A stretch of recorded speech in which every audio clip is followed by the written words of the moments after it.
Half a day, everybody. Welcome. Welcome to Linking Liberation and Indigenous Solidarity from Palestine to the Mariånas to Micronesia and to Turtle Island. We're honored to have this stellar group of people with us today for a very important conversation looking at Indigenous solidarity with Palestinian people, looking at Indigenous identity. And we have with us, I'm just going to give everybody a quick introduction. We have with us this morning, Abed, Salam, Castro, Younis. Salam and his Palestinian CHamoru family are beloved members of the Saipan community. They've continuously worked to enrich the lives of islanders throughout the Mariånas archipelago. And he's here today representing his family. He's our CHamoru Palestinian Chatlu from Saipan. He's one of the lead organizers of Mariånas for Palestine and played a very vital role in the passing of the ceasefire resolution from the Commonwealth of the Northern Marianas Islands legislature. So we're honored to have with us our Chatlu, our brother, Salam, Castro, Younis. And then we also have with us Dr. Isa Arriola. Dr. Isa Arriola is a Northern Marianas Islander cultural anthropologist and Indigenous rights activist from Saipan, who lectures in critical Indigenous studies in the Department of Sociology and Anthropology at Concordia University. She's also the chair of our Commonwealth 670, an organization that advocates for demilitarization of the Pacific territories of the United States. And Isa is also a core organizer of Mariånas for Palestine, and we're very honored to have her with us today. Thank you, Chatlu. And next we have Demetrius Johnson, or D. We're so excited to have D with us. Demetrius Johnson Diné is Bitterwater, born of Black Streak Wood people. He's from Ganado, Arizona, and is a longtime organizer with the Red Nation. Demetrius has been a part of many Indigenous-led movements and campaigns in the US since 2014. Demetrius traveled to Palestine in 2018 as part of the Indigenous youth delegation organized by the Palestinian youth movement. He owes everything he knows in the movement to queer and Indigenous feminists. And we're so honored to have Dee with us today, a young Indigenous radical, right now calling in from Albuquerque. Sanamasi Chatlu for being with us. Next, we have a CHamoru feminist scholar activist, Dr. Tina Taitano DeLisle. Tina is a CHamoru daughter of Guam, residing on the Dakota homelands of Minneapolis. She is an associate professor in the Department of American Indian Studies at the University of Minnesota. Dr. DeLisle's research commitments are on researching Native Pacific Islander histories, especially women's stories, public history, and rewriting histories of the island of Guam from a CHamoru perspective. She has an amazing book out. Please check it out. And Tina really, you know, I met Tina also when I was a young student at the University of Guam, and she's really informed and inspired my own activist and academic work. So I'm very grateful that Tina's with us today. Thank you so much, Dr. DeLisle, for being with us. And last but certainly not least, we have Dr. Vince Diaz, an interdisciplinary scholar of history, anthropology, cultural studies, comparative and global Indigenous studies, who specializes in critical Indigenous studies in North America and the Pacific Ocean region. Dr. Diaz is the department chair, a professor of American Indian Studies, and also a distinguished university teaching professor at the University of Minnesota. He's also the founder and director of the Native Canoe Program, housed in the Department of American Studies. This program uses traditional Indigenous watercraft and Indigenous water-based ecological knowledge and technology from across Oceania and the native Great Lakes and Mississippi River to advance community-engaged research, teaching, and service. So we have a bunch of superstars with us today, and just so grateful to have everybody here for what is a very important conversation. Over 4 months now, we've witnessed these horrible atrocities taking place in occupied Palestine. As Indigenous people, for a lot of us, it's more than organic to stand in solidarity with the Palestinian people. It is intrinsic upon our own decolonization and liberation, but it's not conditional. It's not something that we do on an exchange basis. We, in Mariånas for Palestine, take a strong position against Zionism and against the Zionist occupation of Palestine. And we've also, the world has been, is waking up to the long history, the reality of over 75 years now of systematic displacement, forced displacement of Palestinians from their ancestral homelands. And now, after 4 months of witnessing these horrible atrocities, we still find ourselves in conversations, in arguments with people about Indigenous identity, Indigenous solidarity, settler colonization, and genocide. There are many shared experiences of settler colonization we have with the Palestinian people. And what we're witnessing now, you know, as Indigenous folks from the Pacific and from Turtle Island, the erasure, the denial of existence, the dehumanization of Palestinians is something that feels very intimate to us. And for those of us also in the Pacific, the militarization, the contamination and destruction of their homelands is something that's very intimate to us. And so we're extremely grateful to have this esteemed panel.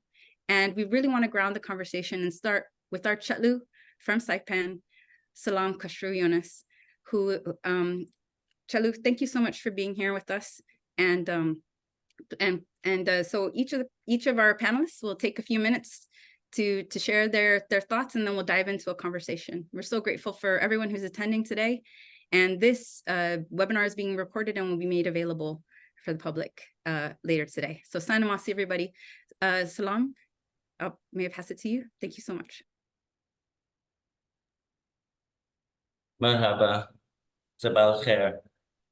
Ana Ishmi Abdul Salam Castro Younis. Thank you all the participants for joining us. I am really excited and honored to be with this panel. Dr. Diaz, Dr. DeLisle, Isa, D. It's a great pleasure to be with you guys today. I'm gonna go straight into it. As a Palestinian, Indigenous identity is so important. From my personal experience growing up, I thought just being here in the Mariånas, that people didn't know about Palestine because we were so far removed from it. However, I've come to learn that almost anywhere in the world, our identity has been erased to the point where Zionists are saying that we're not even a people that exist. We're not. So with since October 7th, with everybody seeing what's going on and waking up and actually getting a little bit of our identity back is really, really, I can't even describe it because I've never felt it before. So seeing everyone recognize Palestine, because, you know, growing up, like to my experience, I always had to explain it, you know, everyone. And then the same can be said for my Mariånas side. As I went out, nobody knew about, you know, the CHamoru, and I always have to explain it, even where we're located, where Micronesia is, and what is Micronesia. So the identity aspect of, you know, being an Indigenous is so important, and they know it, you know, like the Zionists know it. That's why they try to erase it, try to, how do you call it? Like, disassociate us with the culture that is derived from the land, which you essentially cannot take away. So they alter it, they fabricate a different history to change our identity. And, you know, that it can be, it is a common theme through all Indigenous peoples' histories, from Turtle Island, Mariånas, all the way to Palestine. The erasure of our identity is tantamount to their agenda. So, you know, for us, especially for the children, we have to instill that sense of belonging. Because for me, it's hard to have that sense of belonging when you're you say you go to school as a young student and you're learning a different history than your own. You're pledging allegiance to another flag other than your own. And you do that through so many years that you actually yourself get brainwashed. And then when that veil comes off and you have your true identity and you start digging deeper, learning the history of your peoples, it's a real awakening that I'm glad to see that the rest of the world is partaking in and giving us Indigenous people a little bit justice.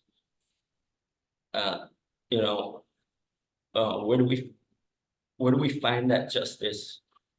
It is through getting our identity first, getting it back, getting our land back, and control of our land, our own resources. And that's what we are fighting for. All of us here, millions of people around the world, billions of people around the world, against imperialism, the subjugation of and occupation, colonizing of Indigenous people, which is sad. It's very sad to know that when you look up being Indigenous, you're gonna find the themes of colonialism, occupation, settlers, and it's the tragedy of this world and its history that in being Indigenous, it's not really in a positive light. It's it's a history of oppression, and but we're here to flip that being Indigenous is about liberation, about freedom, and put that in a positive aspect. Because it's been denied to us, it's been erased, and we're here to take that back and get our justice, and get our land, get our identity, and and connect all Indigenous peoples through our struggle for liberation and freedom. Being Palestinian and a CHamoru, my whole life, having to explain to people who I am, where we're from,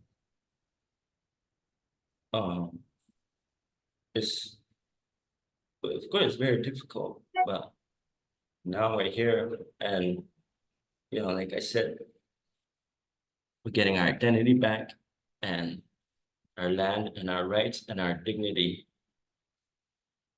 And from, as a CHamoru and a Palestinian, that is at the forefront of what I'm fighting for and what I stand for. So thank you guys for being here with us, and sharing with the struggle and with our fight for getting our identity.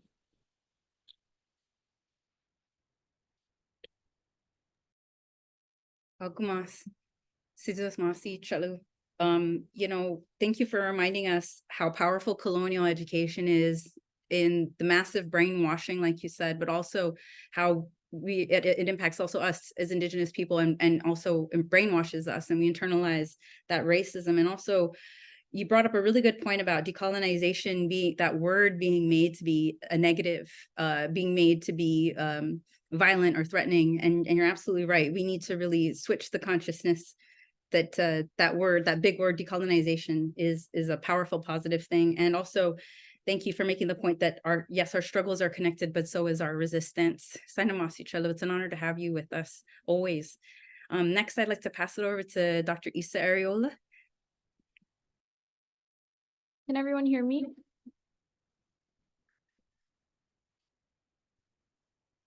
Okay, let me just turn this on. Those are my notes. Okay, can you see this? Okay, awesome. Thank you so much, Salam. And I too am really honored to be on this panel with all of you who I admire so much.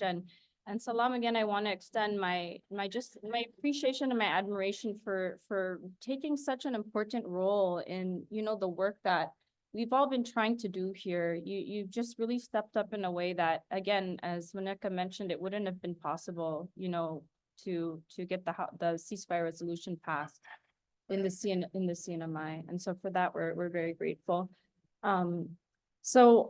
Yes, and also thank you for everyone for joining us today. I just want to talk a little bit about how linking our struggles as Indigenous peoples in the CNMI to Palestinians is really helping us to expose the extensive reach of militarization. And I want to touch on the violent language that we're being asked to accept as truth in the context of both the current genocide in Palestine alongside the concurrent military onslaught that we're witnessing here at home.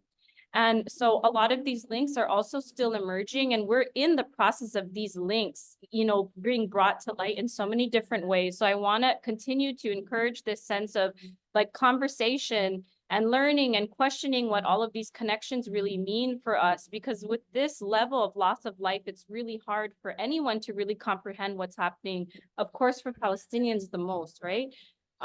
So as a loose coalition of organizations under this Mariånas for Palestine group, we really see ourselves as you know, wanting to be part of this very unique and critical moment where we're trying to connect Palestine right to us. We know it's connected, and we don't want people to see it and ourselves to see it as some distant conflict. And we're really far closely related, much more closely related than I think sometimes we think.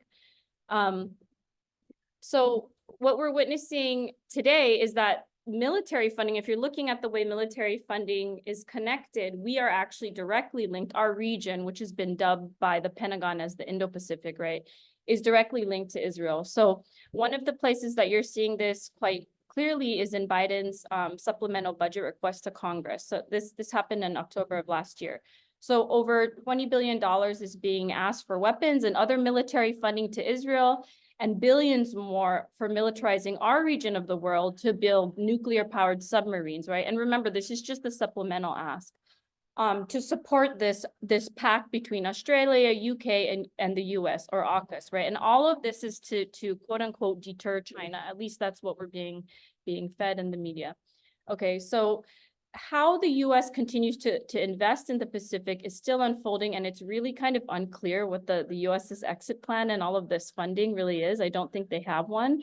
But if we look back at Obama's original pivot away from the Middle East back in 2011, the US was supposed to be pivoting away from the Middle East to the Pacific, right? And now it's kind of taking this like shift back to where it started. So it's also this story of like endless war that we're seeing and preparing for future war, you know, and using our islands to make this happen.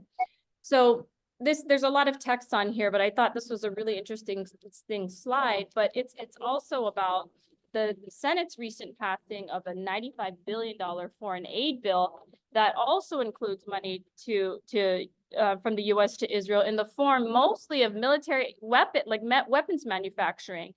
And the point here, of course, is to say that you simply cannot commit this genocide without this support, right? You can't inflict this level of sheer terror without the money to do it.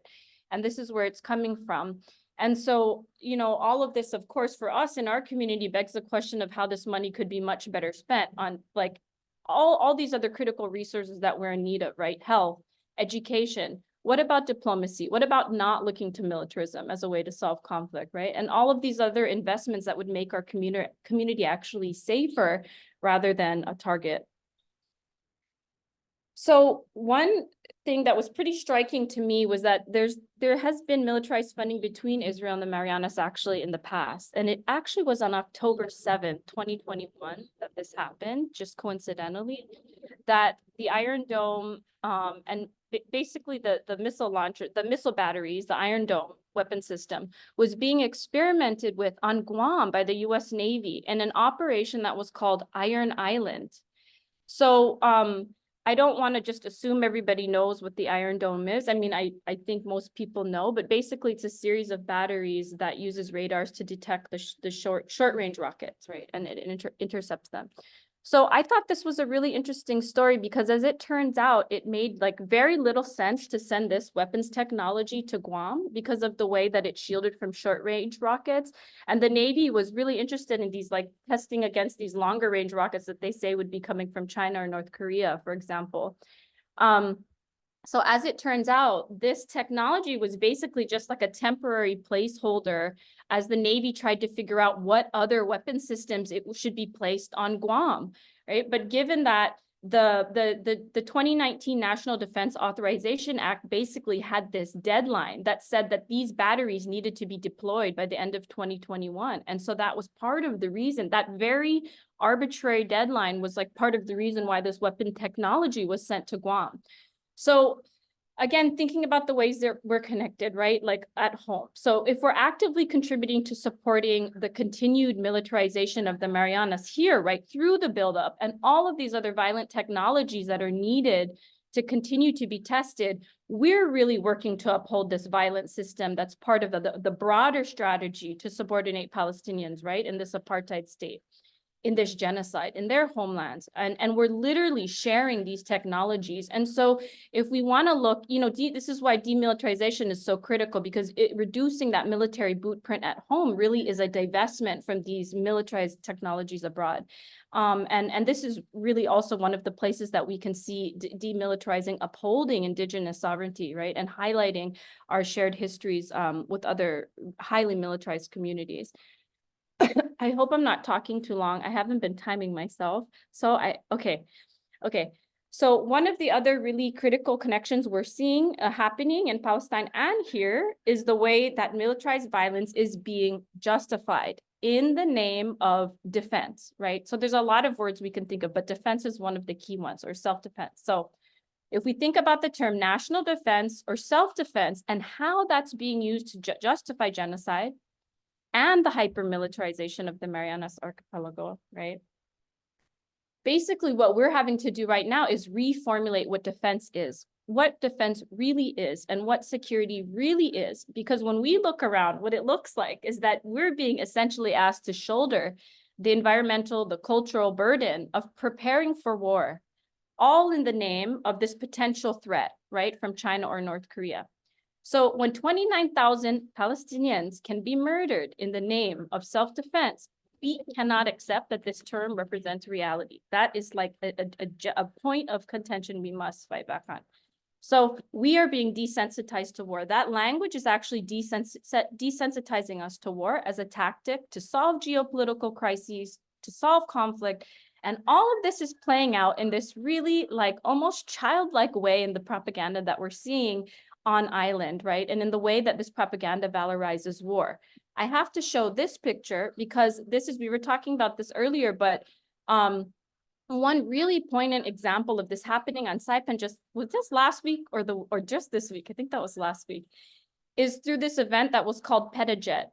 Pet a Jet. Like not pet your puppy, not pet your cat, you know, pet a jet, where school children were invited to come tour some of the jets that are being used in the current war maneuver. It's not, it's not an exercise. It's not a friendly thing. It's a war maneuver that's happening right above us right now called Coke North, right? So what was shocking about this event is that so this was a picture from outside the gates where I was standing.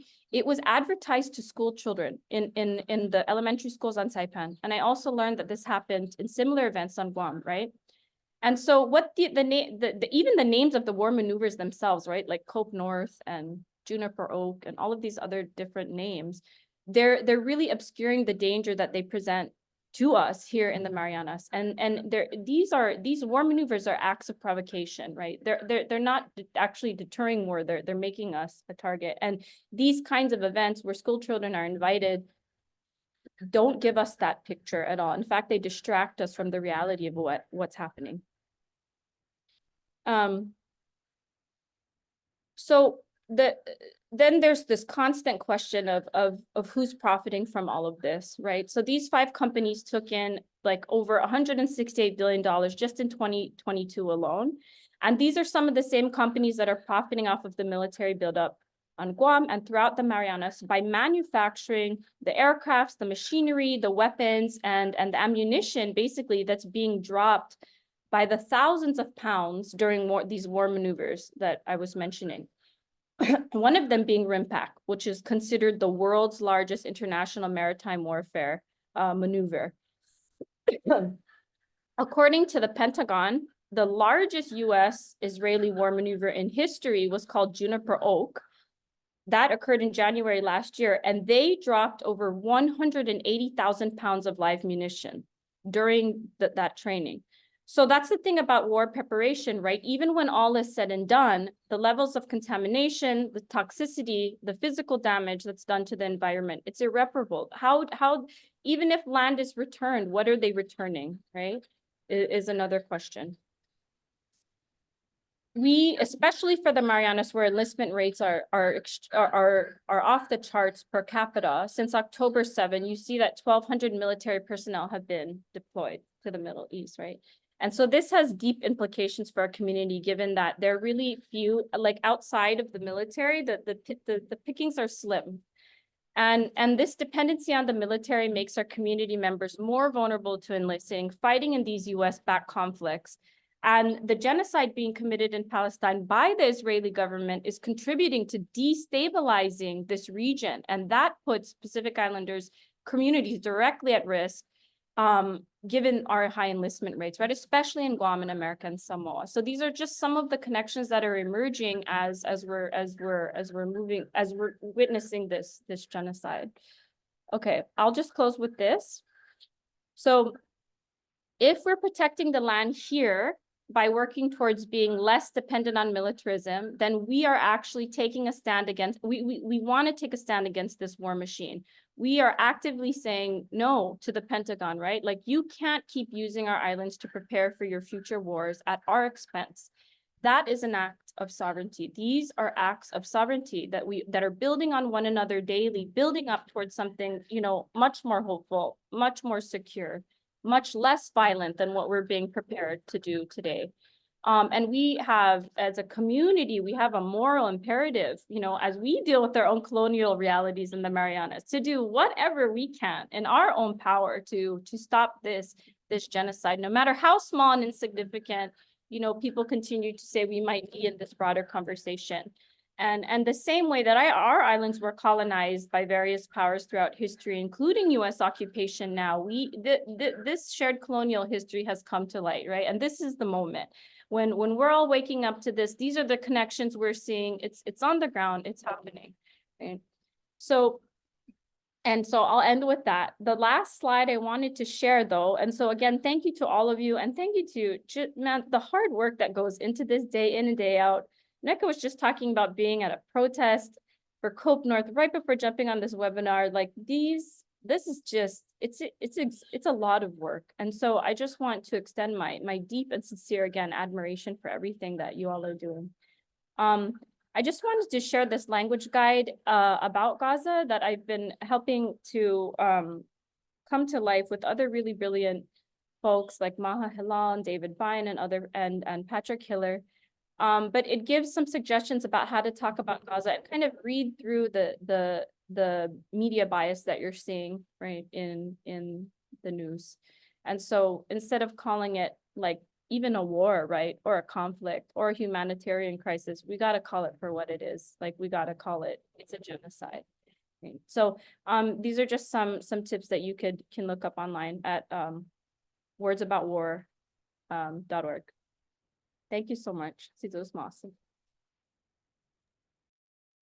Sizos Masi Hagumas, Isa, Dr. Arriola, thank you so much. We temporarily lost Demetrius. So, but really, thank you, Dr. Arriola, for pointing out the intersections and very clearly outlining how we are very closely connected to the militarization, to the violence that's taking place in occupied Palestine, and how this is all perpetuating endless war. Also, thank you so much for talking about the propaganda and how we're being desensitized. And how this is all violations of sovereignty. Thank you so much, Dr. Arriola. So grateful to have you with us. While we're waiting for Demetrius to hop back on, maybe we can go ahead and go with Tina next. So happy to have you with us, Dr. DeLisle. Thank you so much. Oh, Dankalina Sizos Masi for having me. And I'm really grateful to be in conversation with all of you on this panel. And I want to give a big shout out to really PLSR, Mariånas for Palestine. I know I'm forgetting, but just the work that you're doing. Of course, Red Nation, who I'm happy to step aside for now that Demetrius is back on. But the hard work, I was glad to be back home in January to be able to participate in a rally in support of Palestine. And so thank you for organizing that and to really bringing the conversation about CHamoru decolonization in line with Palestinian struggles, Palestinian decolonization and sovereignty struggles. And so keeping that front and center. And that's a hard one to do in Guam, even for those who consider themselves to be radicals and progressive, all in the name of CHamoru nationalism, right?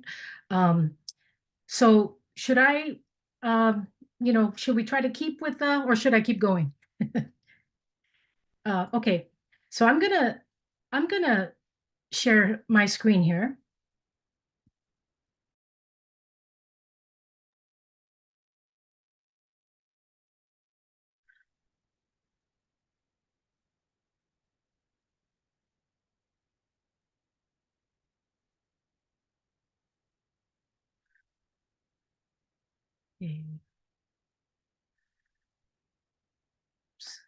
So I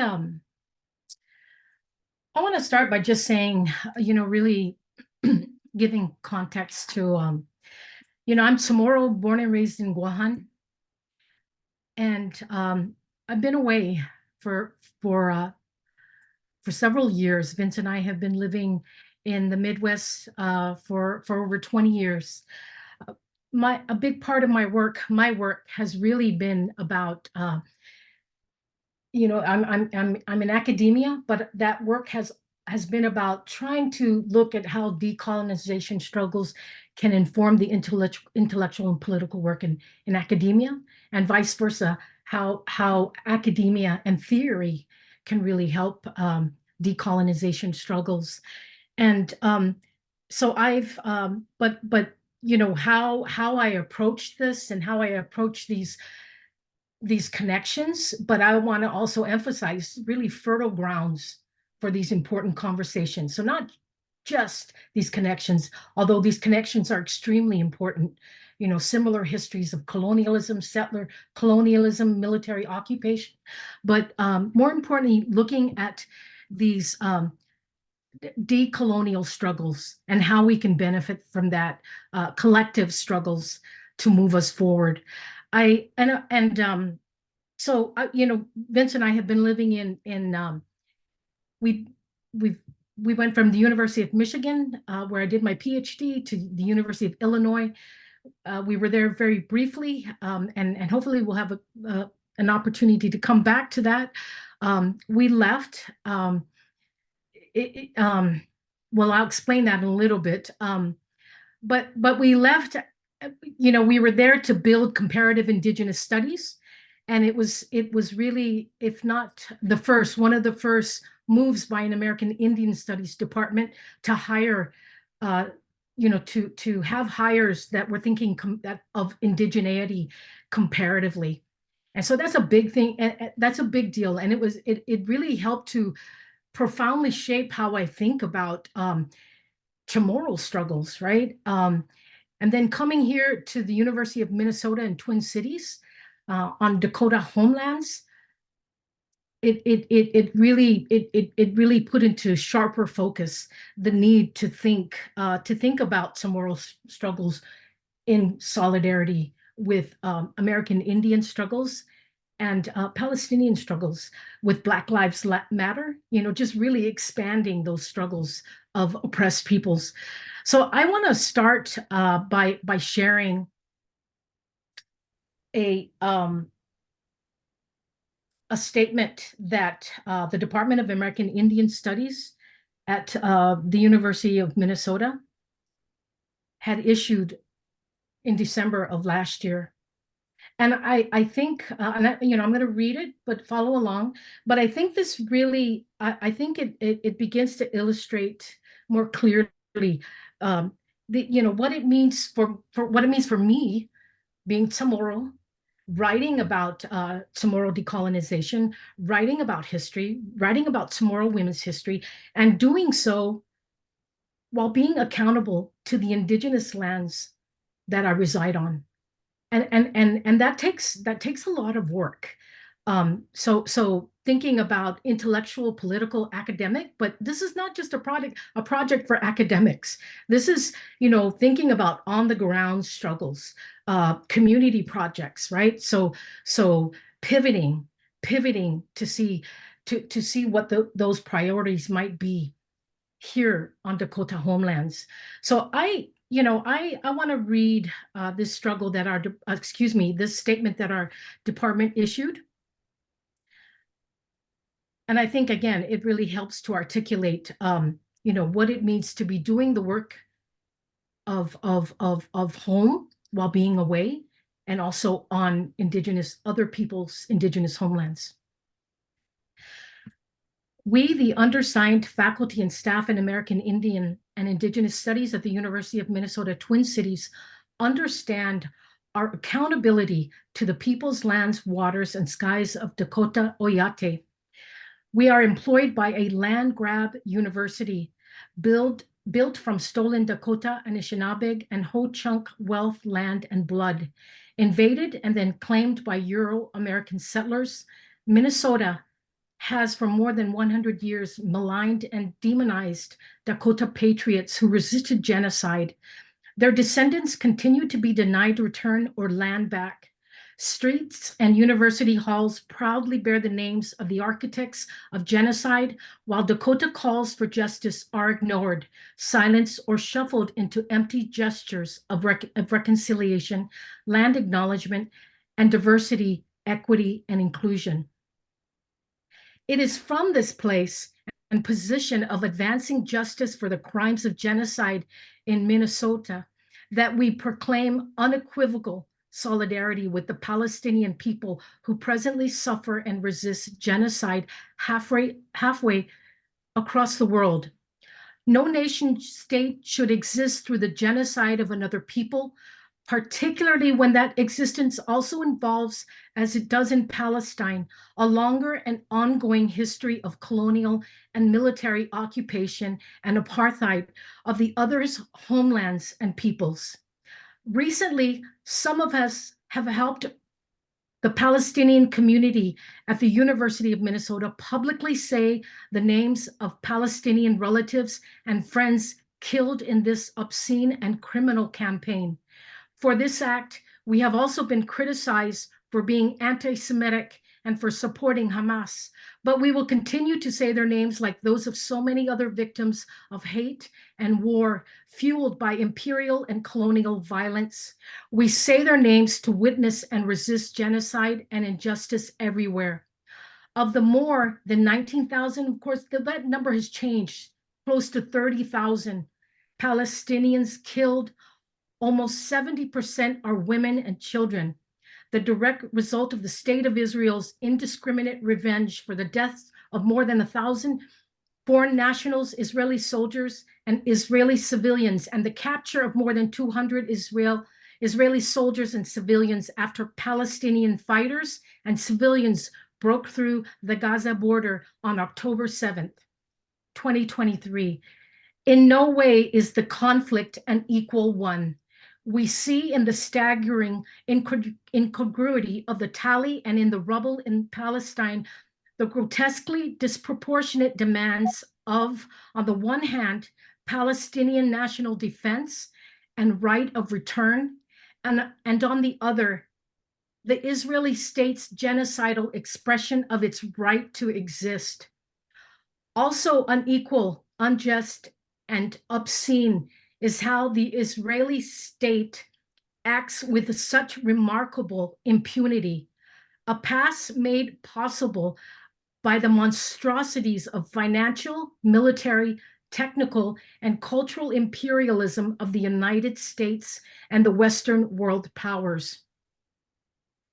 Like other universities in nation states whose existence is procured through the genocide and removal of indigenous peoples, University of Minnesota risks functioning as a proxy for mounting state repression of resistance and justice, like the recent measure by US Congress to criminalize outspoken Palestinian students, political figures, and allied organizations.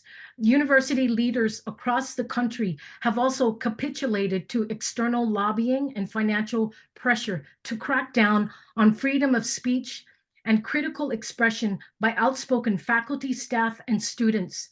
Such campaigns of repression on campuses silence critical perspectives that undergird vital principles of academic freedom, governance, and excellence. These campaigns of repression, too, are complicit with genocide and injustice, and they, too, should be loudly condemned and resisted. We applaud, therefore, those few university presidents and university leaders who have courageously spoken up in this milieu to affirm the rights of faculty and students to speak out and to condemn retaliatory action against them. We will not be silent. We will not be silenced. We will resist. We welcome you to join us.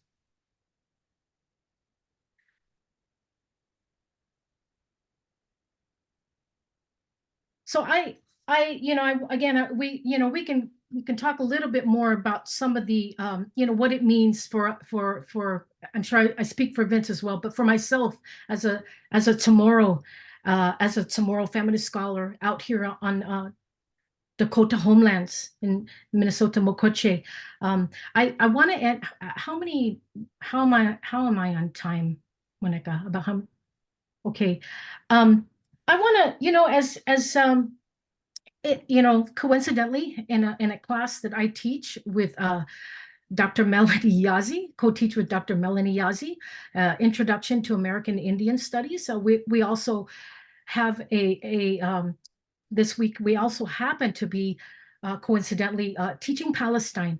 And, it made me go back. It's also as a way of thinking about our conversation today. Going back to some of the readings of a friend and colleague, Dr. Stephen Salaita, who we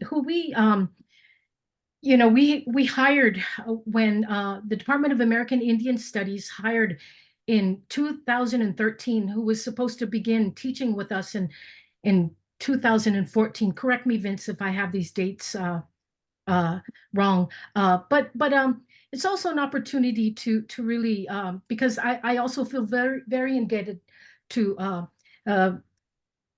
Salaita, Stephen Salaita, prominent Palestinian scholar, who really, I've always known about Palestinian struggles, in Guam, in high school, very little, following the struggles of the Middle East, and as a senior, learning about the PLO and Arafat, but always these lessons always are also very heavily laden with the kind of language that Isa was referring to. And even though for this talk, I want to highlight, the work of Stephen in thinking about he coined, he didn't coin it, but he really, in his book on internationalism has us think about a theory of internationalism, a theory, by the way, not just for academics, for on the ground struggles, for this merging of solidarity, transnationalism, intersectionality, kinship, or intercommunalism. And one of the ways that he describes this in the book is thinking, when he's defining this theory of internationalism. And mind you, Dr. Salaita very committed to intellectual work, but decolonization and decolonial advocacy, always keeping those two within the same frame. But so I want to read a little bit from that book. A certain type of decolonial thought and practice, not a new type of decolonialism, but one renewed vigorously in different strata of American Indian and Palestinian communities. We can add here Micronesian, CHamoru, right? You get my point. But internationalism demands commitment to mutual liberation based on the proposition that colonial power must be rendered diffuse across multiple hemispheres through reciprocal struggles.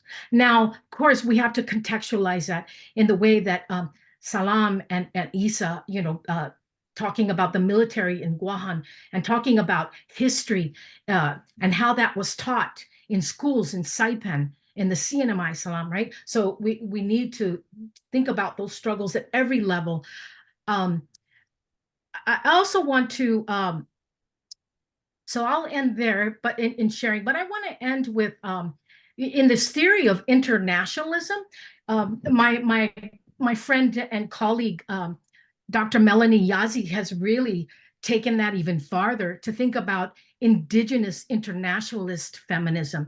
And again, thinking about these, not only these connections, but these fertile grounds and developing these really important frameworks for thinking about solidarity.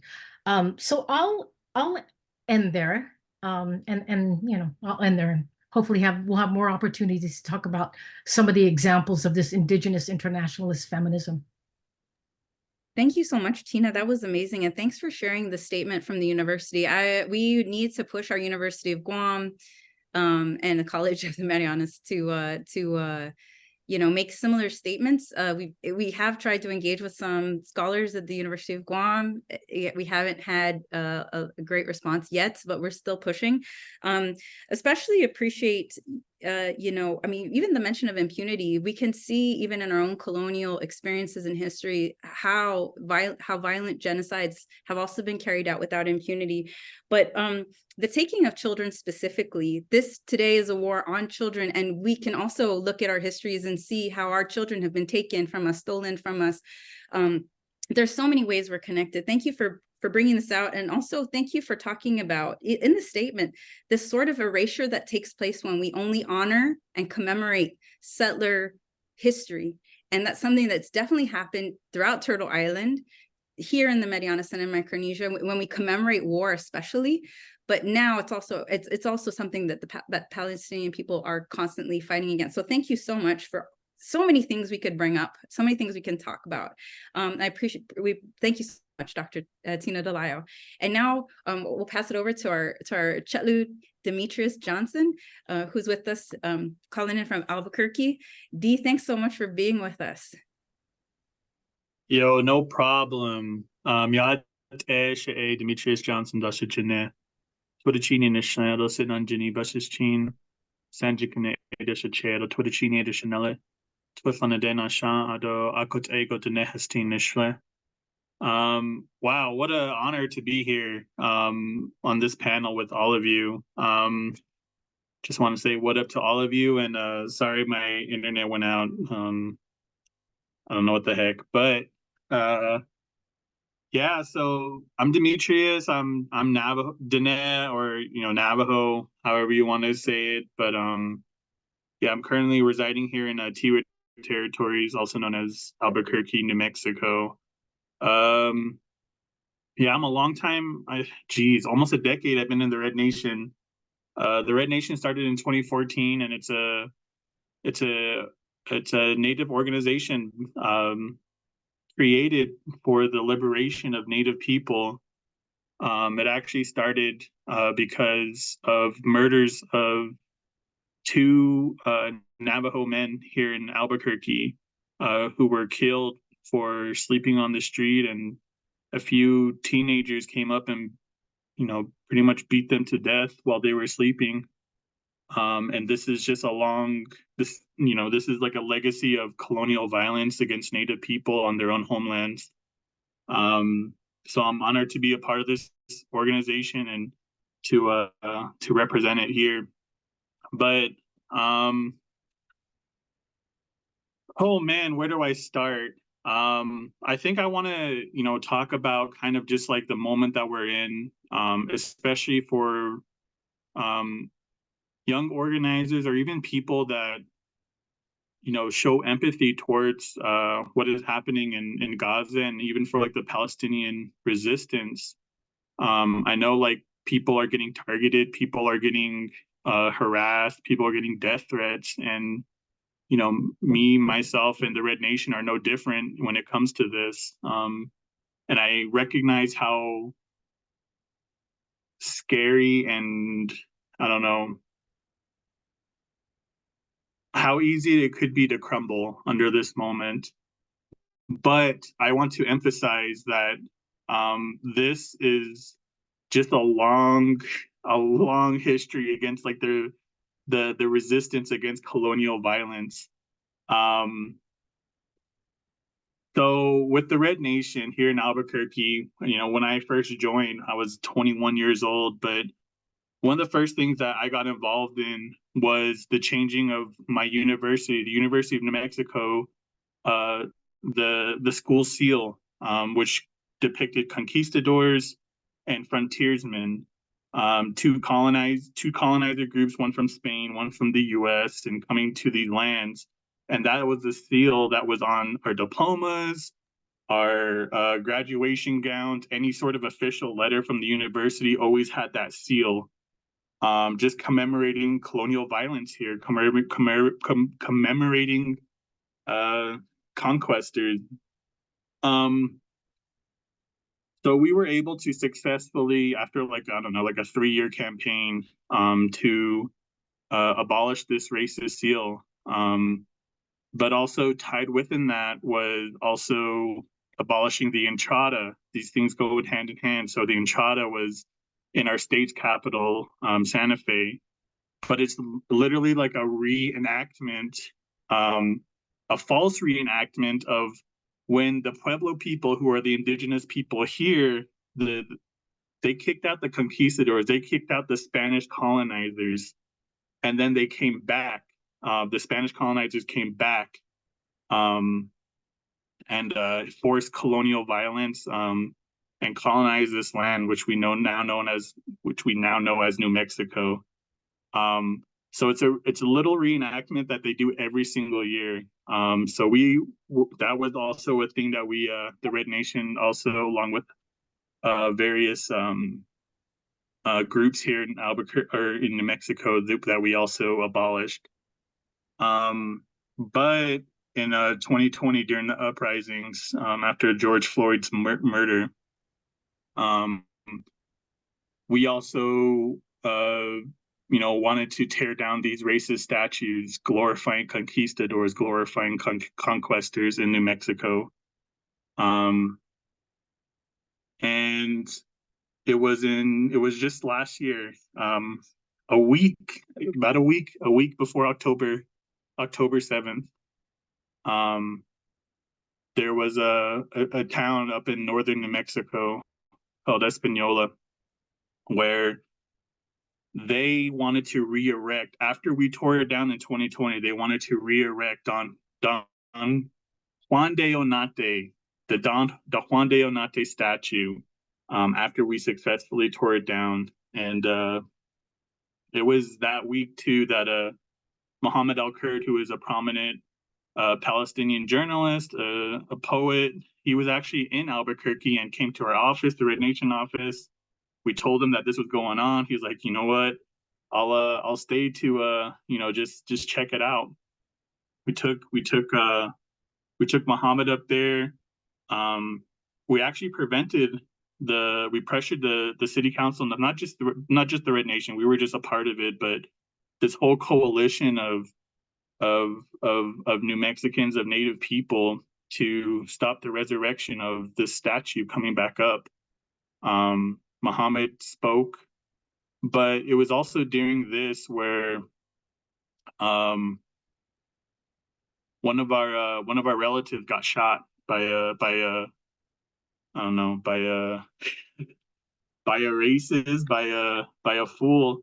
It was actually an attempted mass shooting, with all of us there. During this, it was supposed to be like a celebration of, hey, actually we stopped this, and it turned into a hugely tragic event.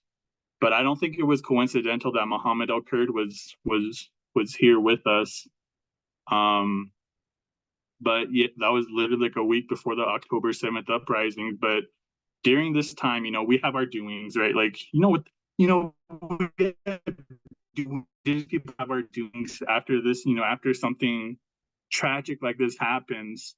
And literally after our doings, like not even right when we got out of it, we heard the news that,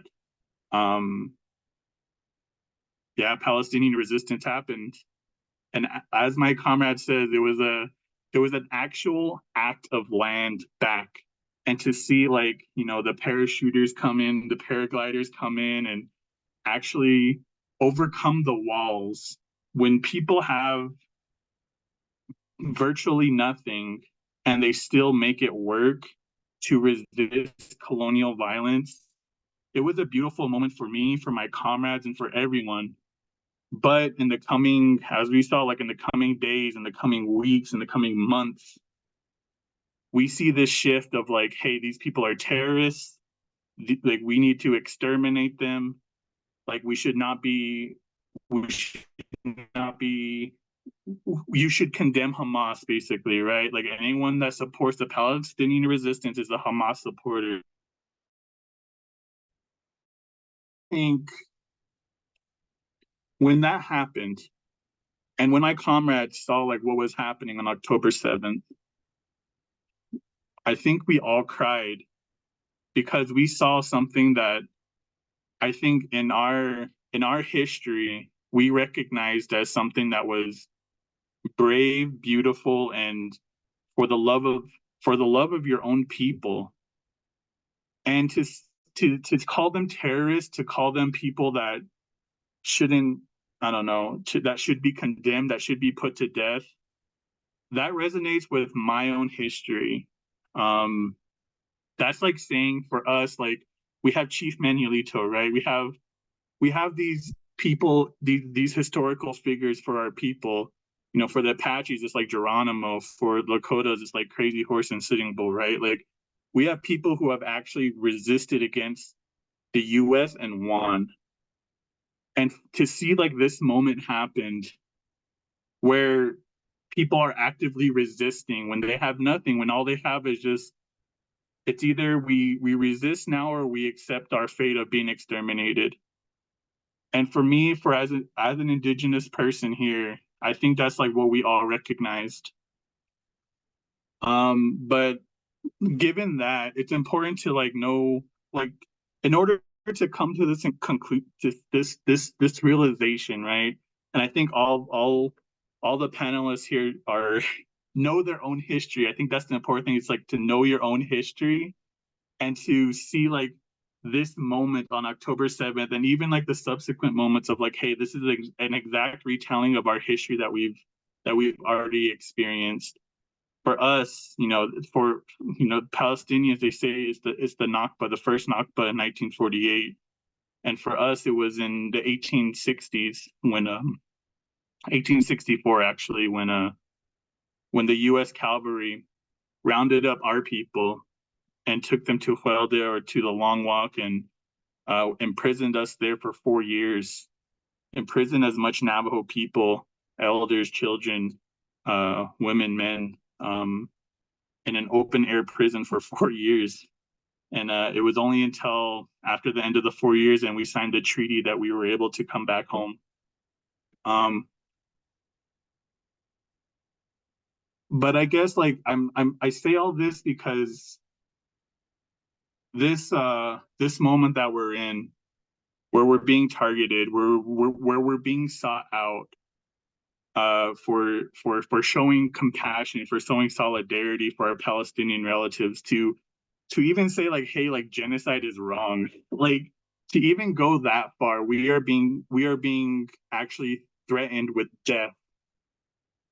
It is scary, but when you recognize that this has happened before, and you yourself as an Indigenous person come from a legacy of resistance, particularly against the US, and you have a whole community, a whole group of people who also say like, you know what, yeah, the US is trash, yeah, Israel is trash, then it actually becomes a lot less scary. You don't do this work by yourself. You actually do this work with other people in this legacy of resistance.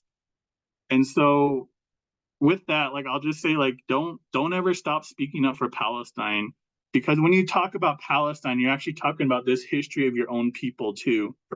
But yeah, if you want, I don't know, if you want more resources, I would say check out our Red Nation podcast. My comrade actually made like a whole playlist of the Palestinian mixtape. I think she called it. But yeah, thank you for your time, and can't wait for the Q&A portion.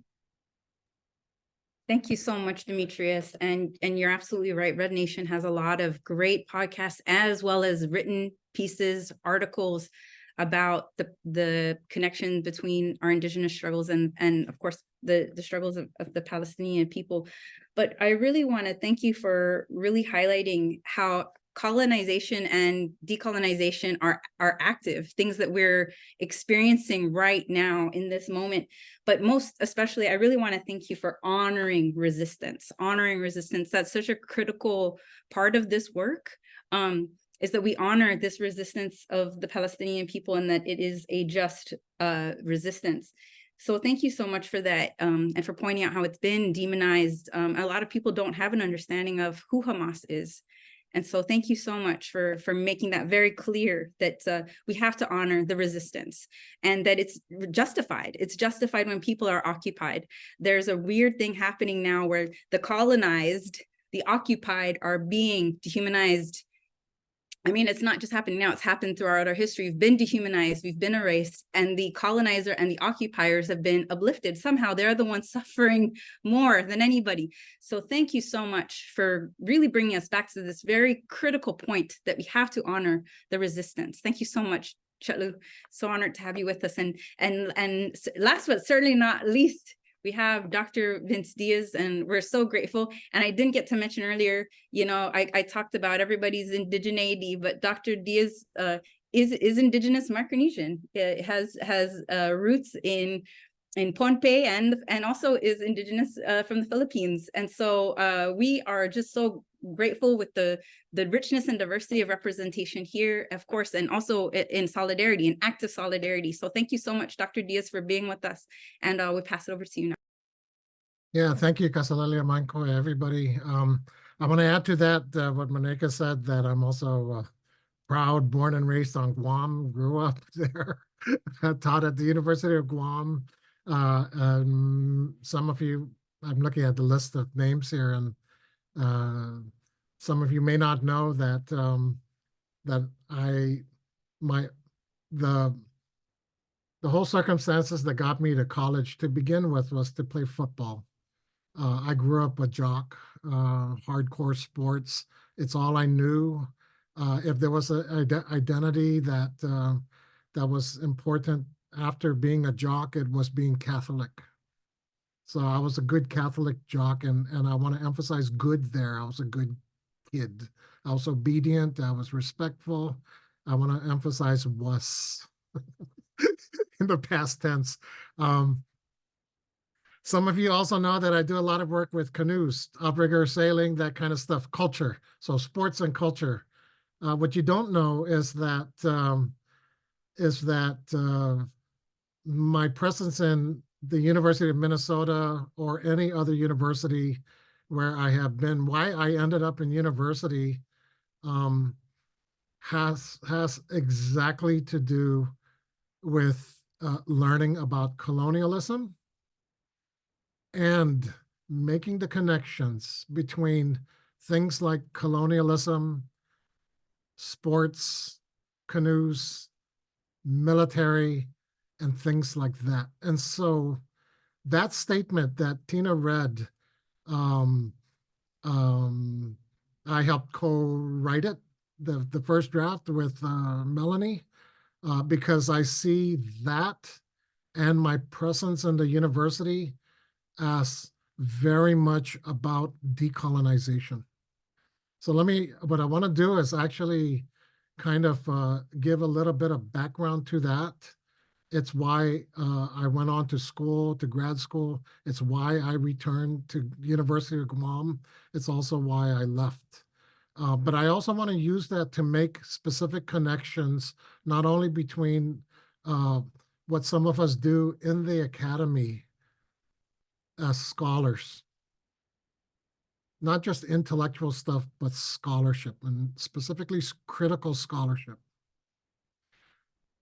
And in fields like Native studies.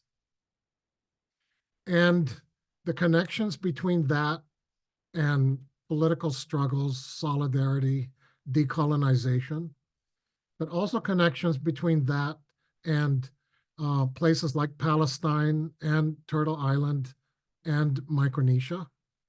But I also want to make a connection between how a group of natives in one place are dehumanized when needed, when convenient, when profitable, and how natives of that place and other places are also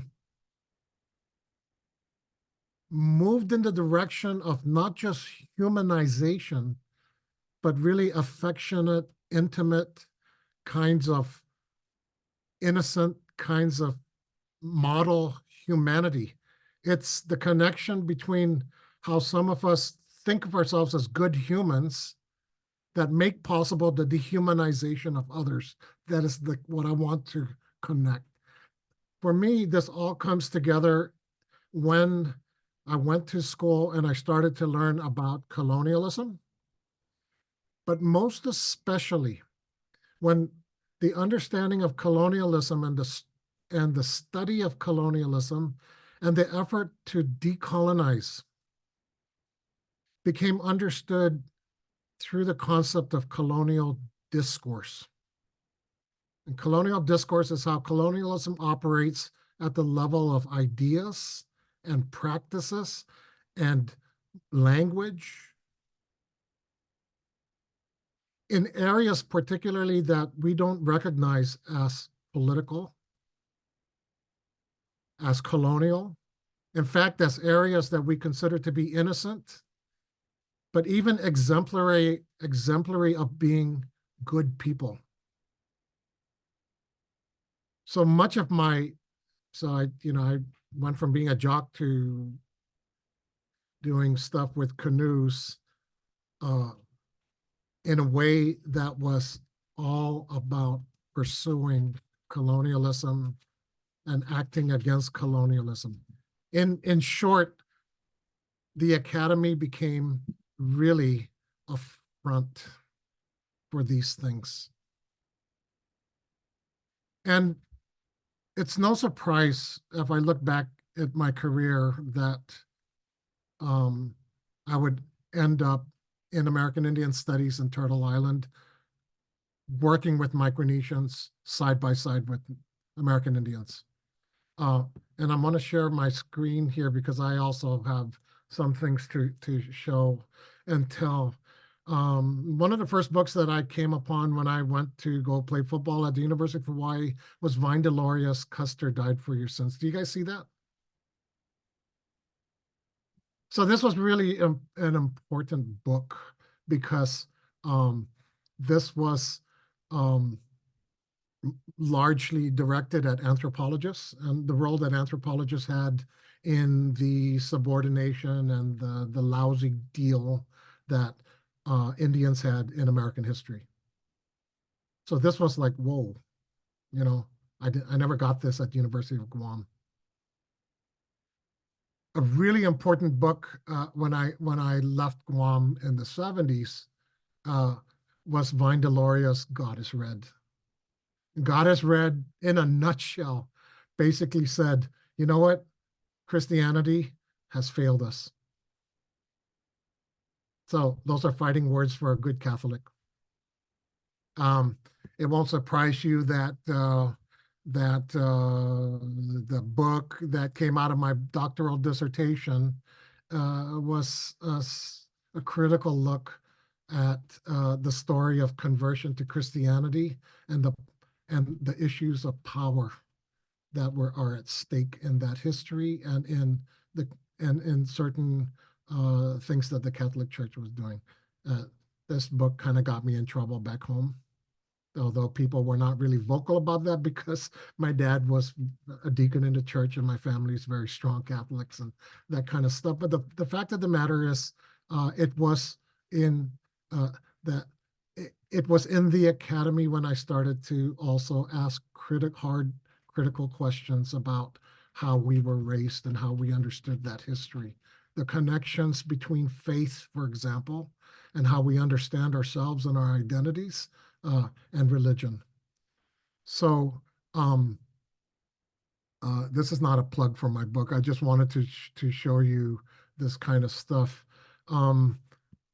Let me come back to another book that was extremely important to me that actually is what crystallized the idea of how colonialism operates at the level of ideas and social practices, and especially as the academy is involved in empire building. And of course, that book is none other than Edward Said's Orientalism.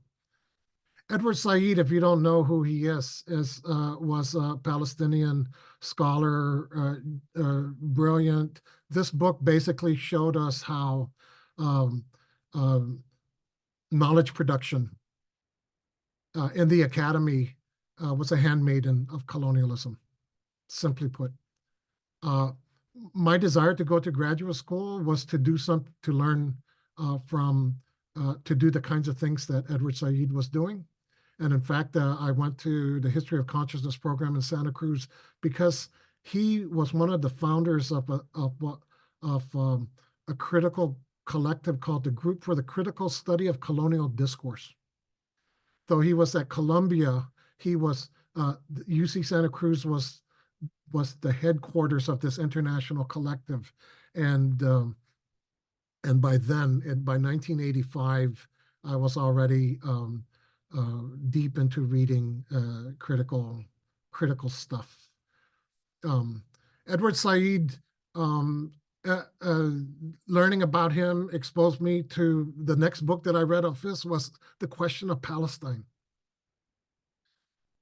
So Palestine and colonialism and how Palestinians were figured, demonized, really dehumanized, in relation to Zionism it just resonated with our upbringing, not so much the demonization of Pacific Islanders, by the post-war period of Cold War, American Cold War ideology and militarization, which frames our upbringing. It's why I was a jock growing up in Guam, right? The discourse there is valorization and love and benevolence, not dehumanization. And the first modern history of the Catholic Church, written by an American teacher at Father Duenas High School, really drove it home. He said, America could never become the bastion for fighting anti-communism had it not been for 250 years of Spanish Catholic work of the priest in the Marianas. And so you see a direct line, a direct heritage between the work of discourse in Spanish Catholicism in the Marianas and American militarism, really.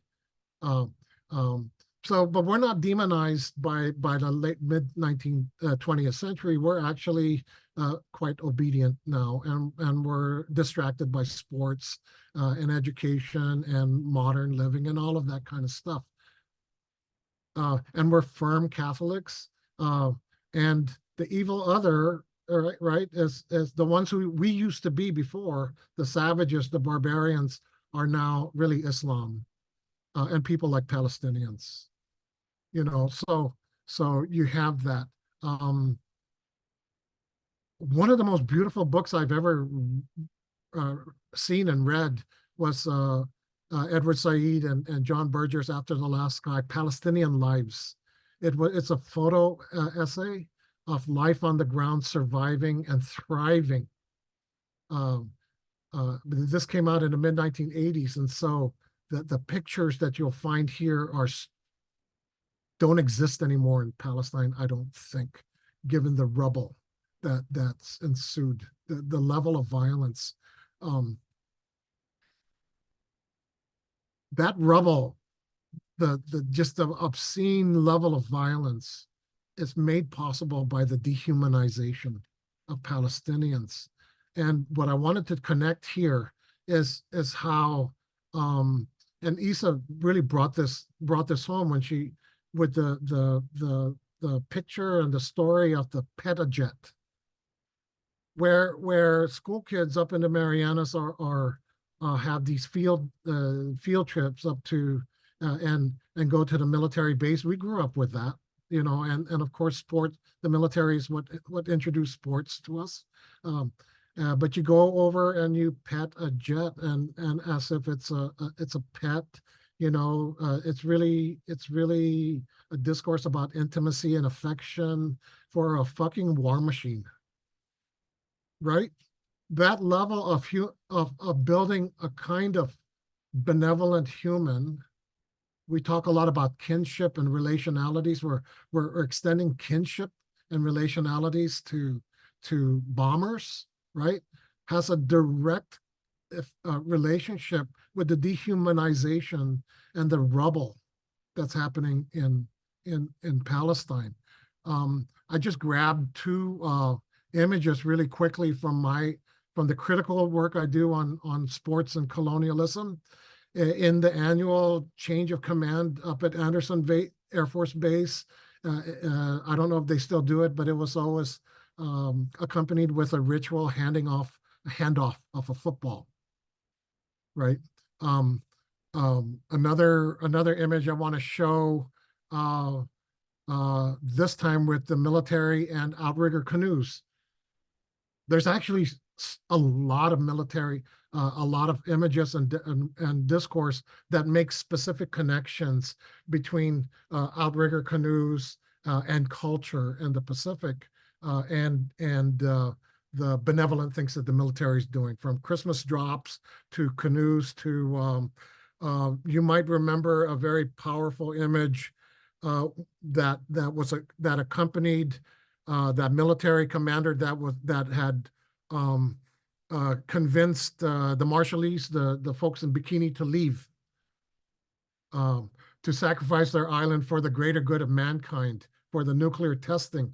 There in the background is footage of this big military carrier plucking an outrigger canoe out of the water and putting it on there to relocate all of these people. This is about the expendability of Marshallese lives for the goodness of mankind, kind of thing. Let me see if I can find that image really quickly.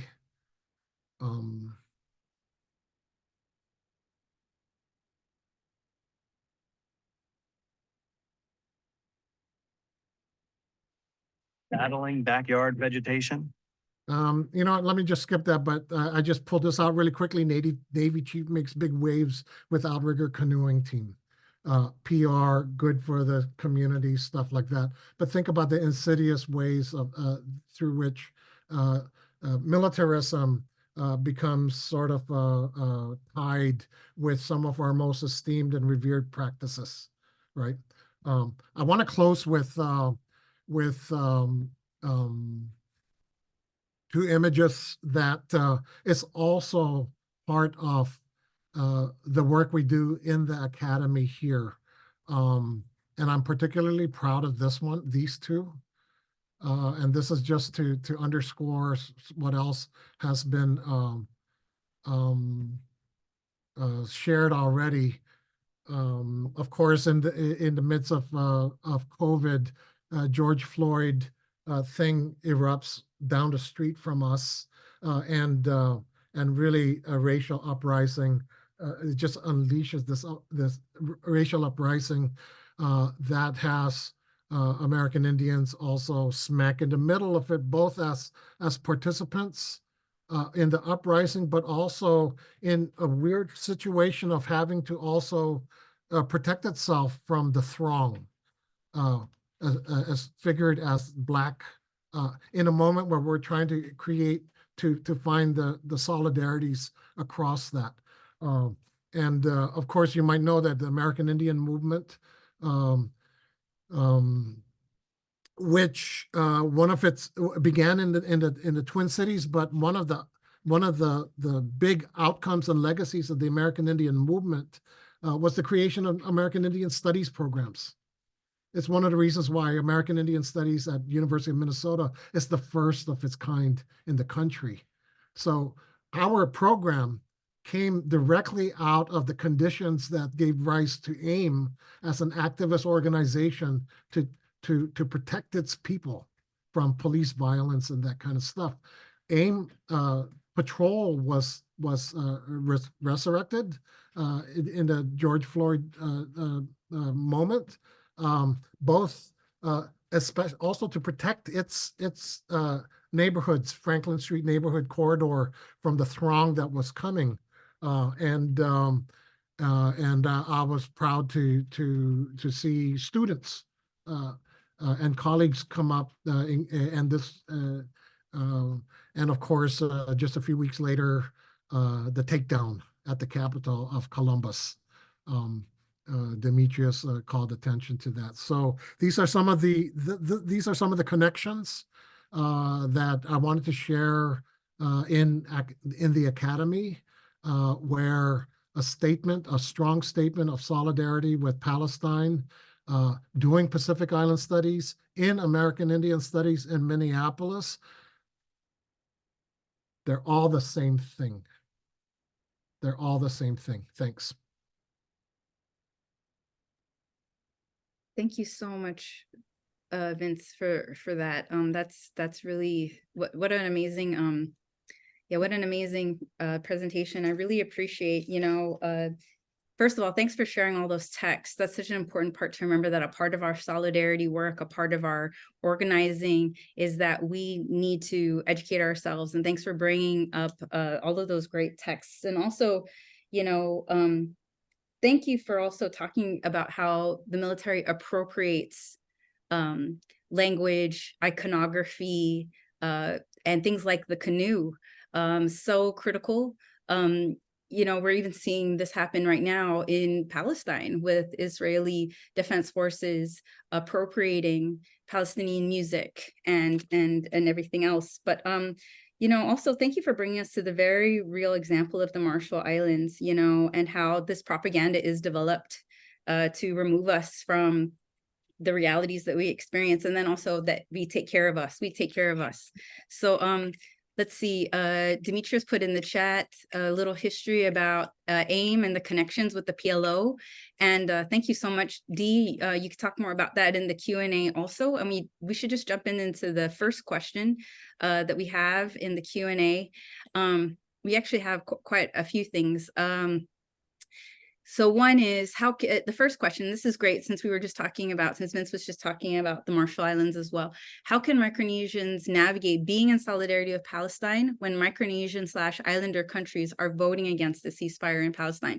So this is a really good question to jump off into talking about the coercive colonial relationships that still exist among sovereign island nations as well with the United States. Vince, Tina, anybody want to take this question? Thank you so much. Let me take that up real quick. And maybe use as a local counterpart of what Demetrius shared in the relations between AIM and the PLO. One of the first books I saw around PLO and the Pacific in the 1980s was a Maori text that was in Maori. So just think about that, right? So what's the launching to Micronesia? I think that one of the things that we have to examine very critically that's going to be uncomfortable for a lot of people among Micronesians in particular, where Christianity is very strong. This is not only in the Mariånas, but in across Micronesia, is a very strong investment in Christianity that understands itself first and foremost in kinship with Israel rather than with Islam. And there's some real funky parts of that, not in Micronesia that I've seen, but we've seen this elsewhere across the Pacific, and certainly in the right, in the far right in the United States, where hardcore right-wing Christian groups that are actually very explicitly anti-Semitic are supporting Israel for what they're doing because it'll hasten the apocalypse, that kind of crap, you know. So I think one of the first things I wanted to say to like Micronesians is kind of like the same thing that devout Jew and practicing Jews who call themselves who are involved in the not in my name thing, you know, because what we're doing is not anti-Semitic. It has nothing to do with condemning or disrespecting a faith, and it seems like that because of how the state is able to work the discourse, the narrative, you know, and so we have to keep fighting against that and vehemently. So one of the things we have to also say as Christians and as Catholics, if you're really invested in that, is what is it that is happening in our name that we actually don't agree with, but we unwittingly allow to happen because of what we've been taught and what we have not thought about critically. That's the first one. That's the first one. And that's probably a really big one to deal with. That's a hard one. I remember telling Stephen when he first, so Stephen's book was about a critical comparison between discourses of civilization that legitimized removal and genocide and extermination of American Indians and legitimizing taking the land, comparing that in the United States, American exceptionalism, in other words, and Zionist discourse. I remember telling him, you know, this is a tough sell in the Pacific because the majority of Pacific Islanders actually feel kinship with Israel and see Islam as the mortal enemy here. And then he had to remind me that, Vince, there's like there's Palestinian Christians. And there's, you know, and there's Palestinian Jews, and there's Palestinian and there's Palestinians who are none of those. You know, so look what we sort of, even me in all of my critical ideas unwittingly fell into that trap. You know, so we have to unlearn. So the academy has been the place for unlearning and doing as a result of that unlearning, speaking truth to power. Thank you so much for that, Vince. And also pointing out how Zionism is in fact anti-Semitism, and how the state is sort of even using the referencing the Holocaust to justify what's happening now. And thanks for pointing all of those things out. Tina, did you want to comment on this first question? I saw you. Yeah, I think to add to that, as colonized peoples, we really do need to just relentlessly break down that language. Where I talked about where I come from, the indigenous feminists, Palestinian feminists, and this is not a project reserved for mind you, just women, right? But how through the an analysis of gender, like for example, the pet-a-plane, right?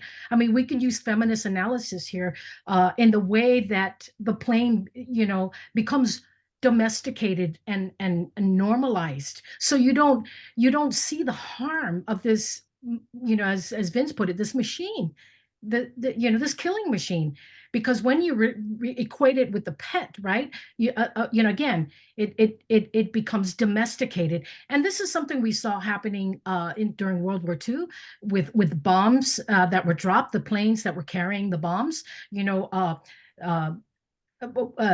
Women were painted on the planes as a way of normalizing, exoticizing, gendering these planes, rendering them familiar. The Enola Gay, for example, named after a pilot's mother. That was a way of sort of softening. Again, the terms. This is what feminist theory does. It reminds us of the way that these things become domesticated, rendered familiar, normalized. And that should never be the case with war. I want to point to something that Salam, I listened to one of the earlier webinars when you were talking about your father, and I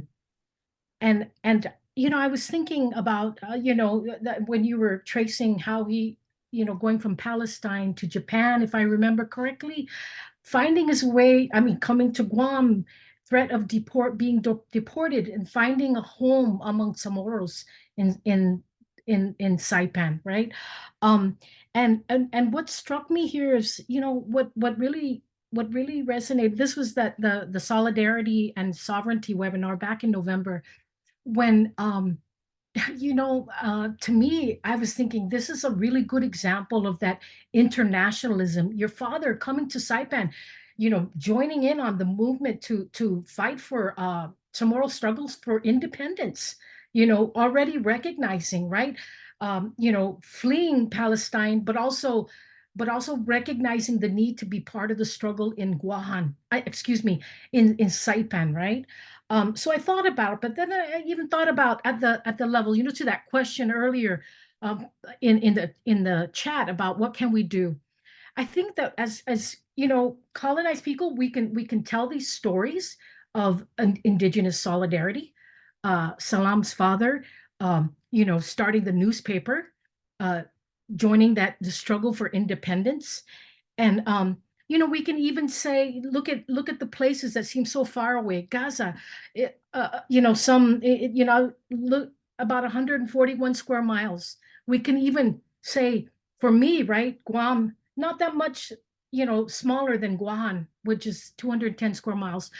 But fuck, man, the equivalent of 2 Hiroshima bombs dropped in Gaza. That's the kind of stuff that we should really, like, imagine those two bombs being dropped on Guam, right?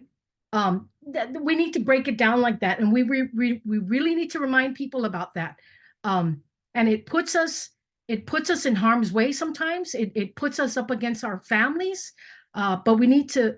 That is a moral obligation to, this is on the side of humanity, on the right side of history. We got to learn those histories, not only our own histories, but the history of Palestine and the history of Zionism as a settler colonial project that dates back to the 19th century.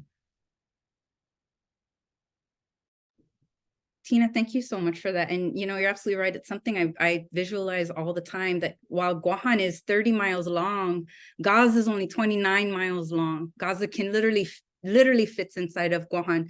And you're absolutely right. I think of our people moving to the north and coming back south in this heavy bombardment, what that would feel like. And then even Saipan and Rhoda can fit inside of Guam. Our whole islands would be consumed by that sort of bombardment. Thank you for helping us visualize that. And also for bringing up Salam's father's story. Salam, Chalu, would you like to comment on this? Yeah, it's a story of great solidarity. I mean, a lone Palestinian man coming here and joining the fight for independence for a people that he really just met and just became to love and admire. Those are the kind of things that we also need to uplift. How do we?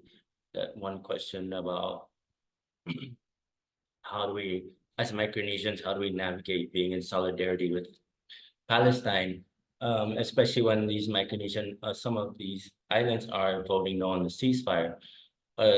So yeah, like that's those stories about my dad showing that fighting for independence. It's like that's a prime example of how we can because we got to represent. I mean, we have to remember, and it's what my dad was trying to teach us or trying to say back then too, is that our governments don't really represent the voice of us of the indigenous people. Our governments are bought out,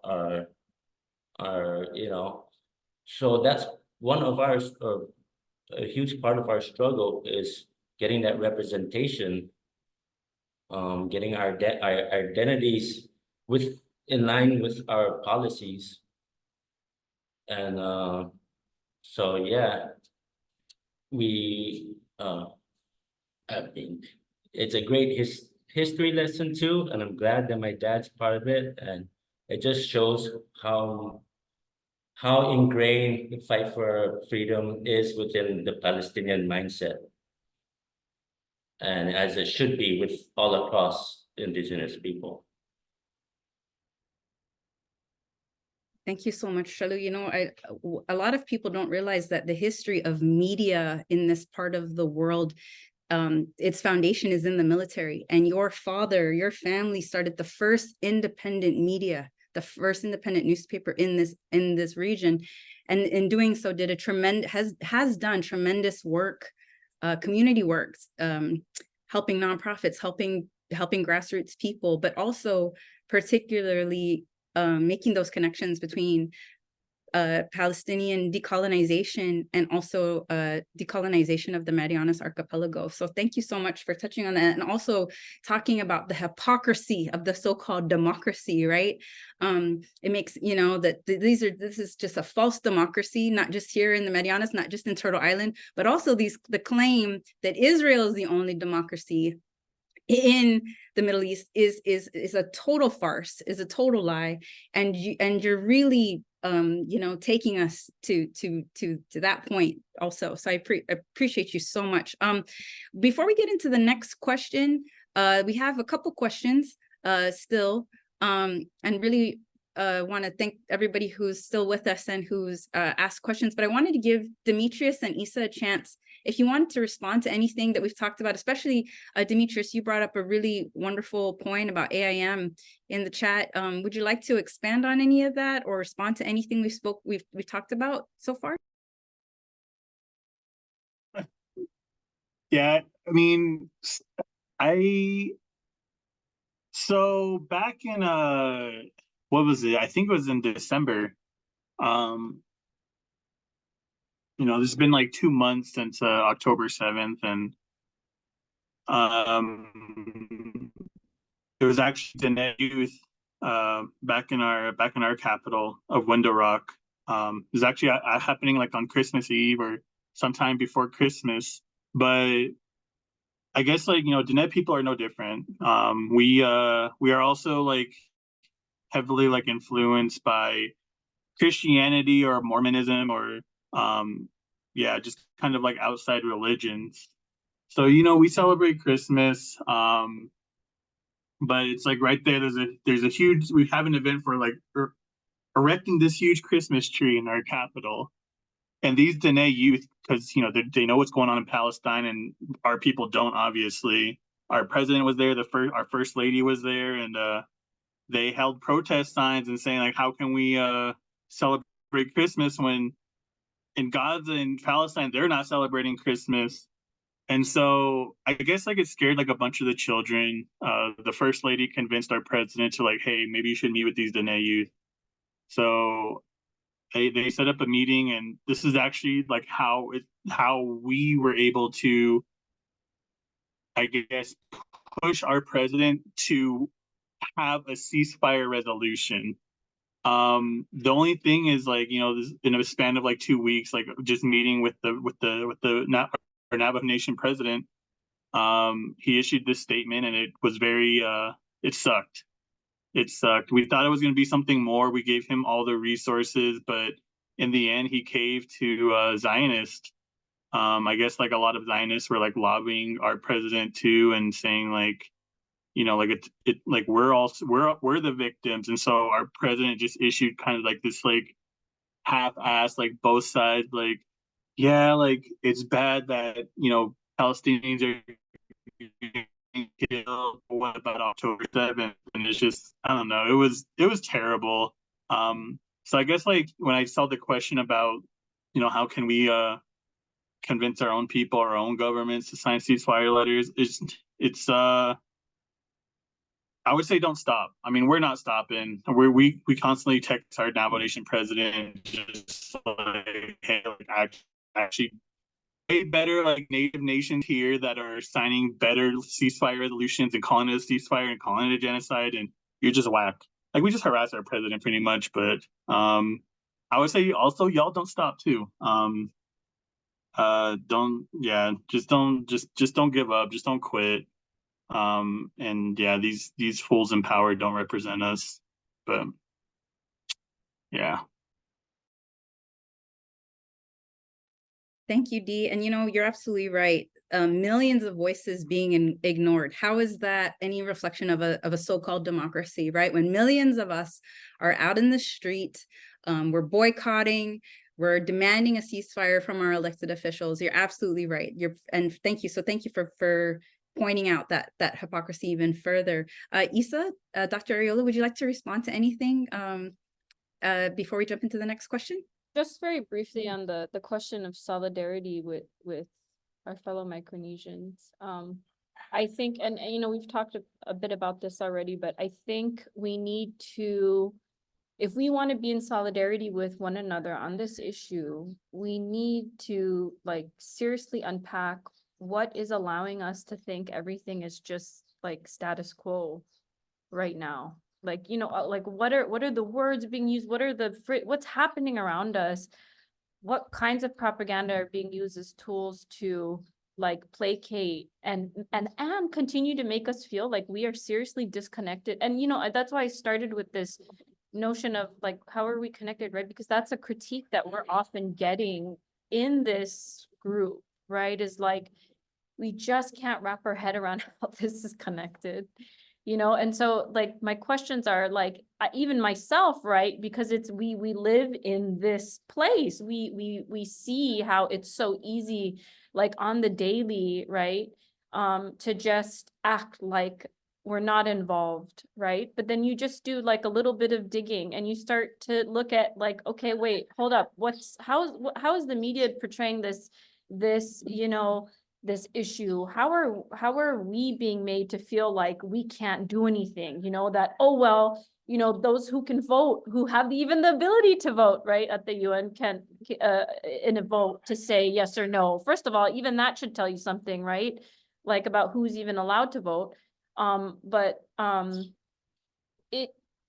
think that can keep you from feeling like you can do anything, right? Or like say anything. And that's why I'm so thankful that the ceasefire resolution was passed here, because we have so many of the same reasons that a lot of other Micronesian communities do just to not have passed that. And it was passed here, right? So like, I'm very proud to be from the CNMI and from that to come out of here, right? And for that to be like an example of like, we have these really similar pressures that we're facing, right? But it's possible because people can see beyond, you know, the partisan politics, the labeling, but we do have to have a level of courage, like especially in the beginning, right? Where you do have to kind of stick your neck out.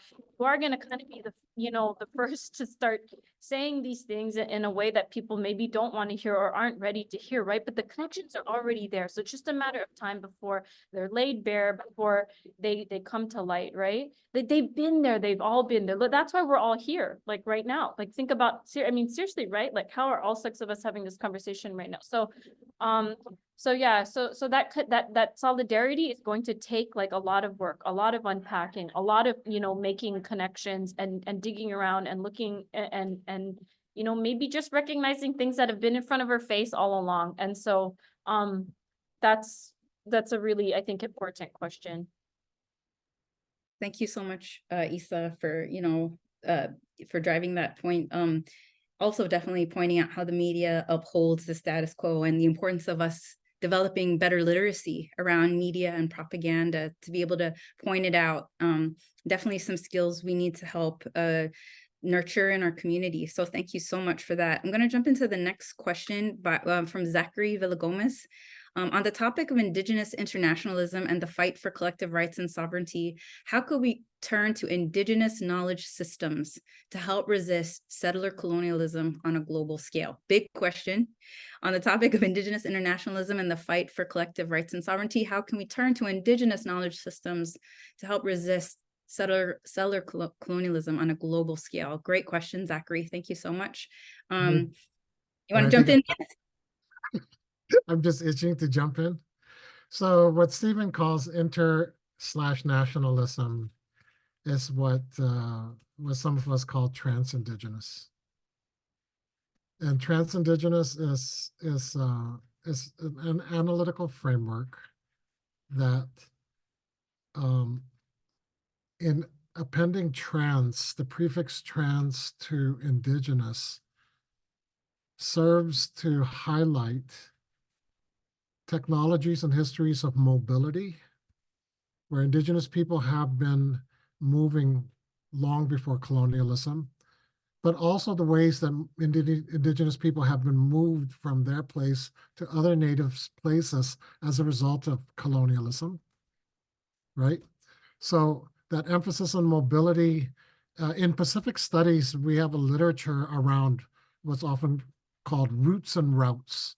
Roots, ROOTS, is the gesture towards what all of us know in native worlds, that we come from specific places and our roots go really deep to that place, and those roots are what make us who we are, and it's expressed best in the vernacular, the language of the place, right?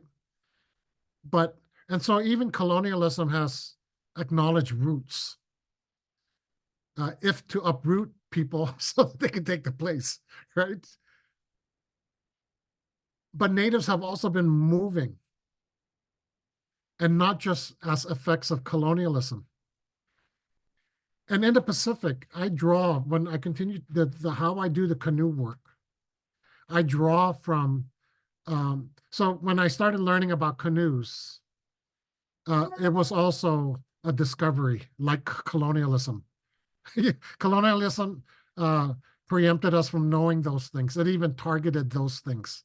Cultural practices, for example, especially cultural practices that befuddled or resisted or made colonialism harder. Canoes were destroyed by colonizers, for example, to stop movement, or colonialism is about arresting natives' movement in time and place. There's that discourse again, right? One of the ways that we've been colonized is to get us stuck in time and place. Just traditional seafaring, for example, gives me a radically different idea of an island. It also furnishes a lot of really deep substantive material that challenges Orientalist knowledge about us. So I go to seafaring not only for pride and not only to learn what our ancestors did, but how to fight too.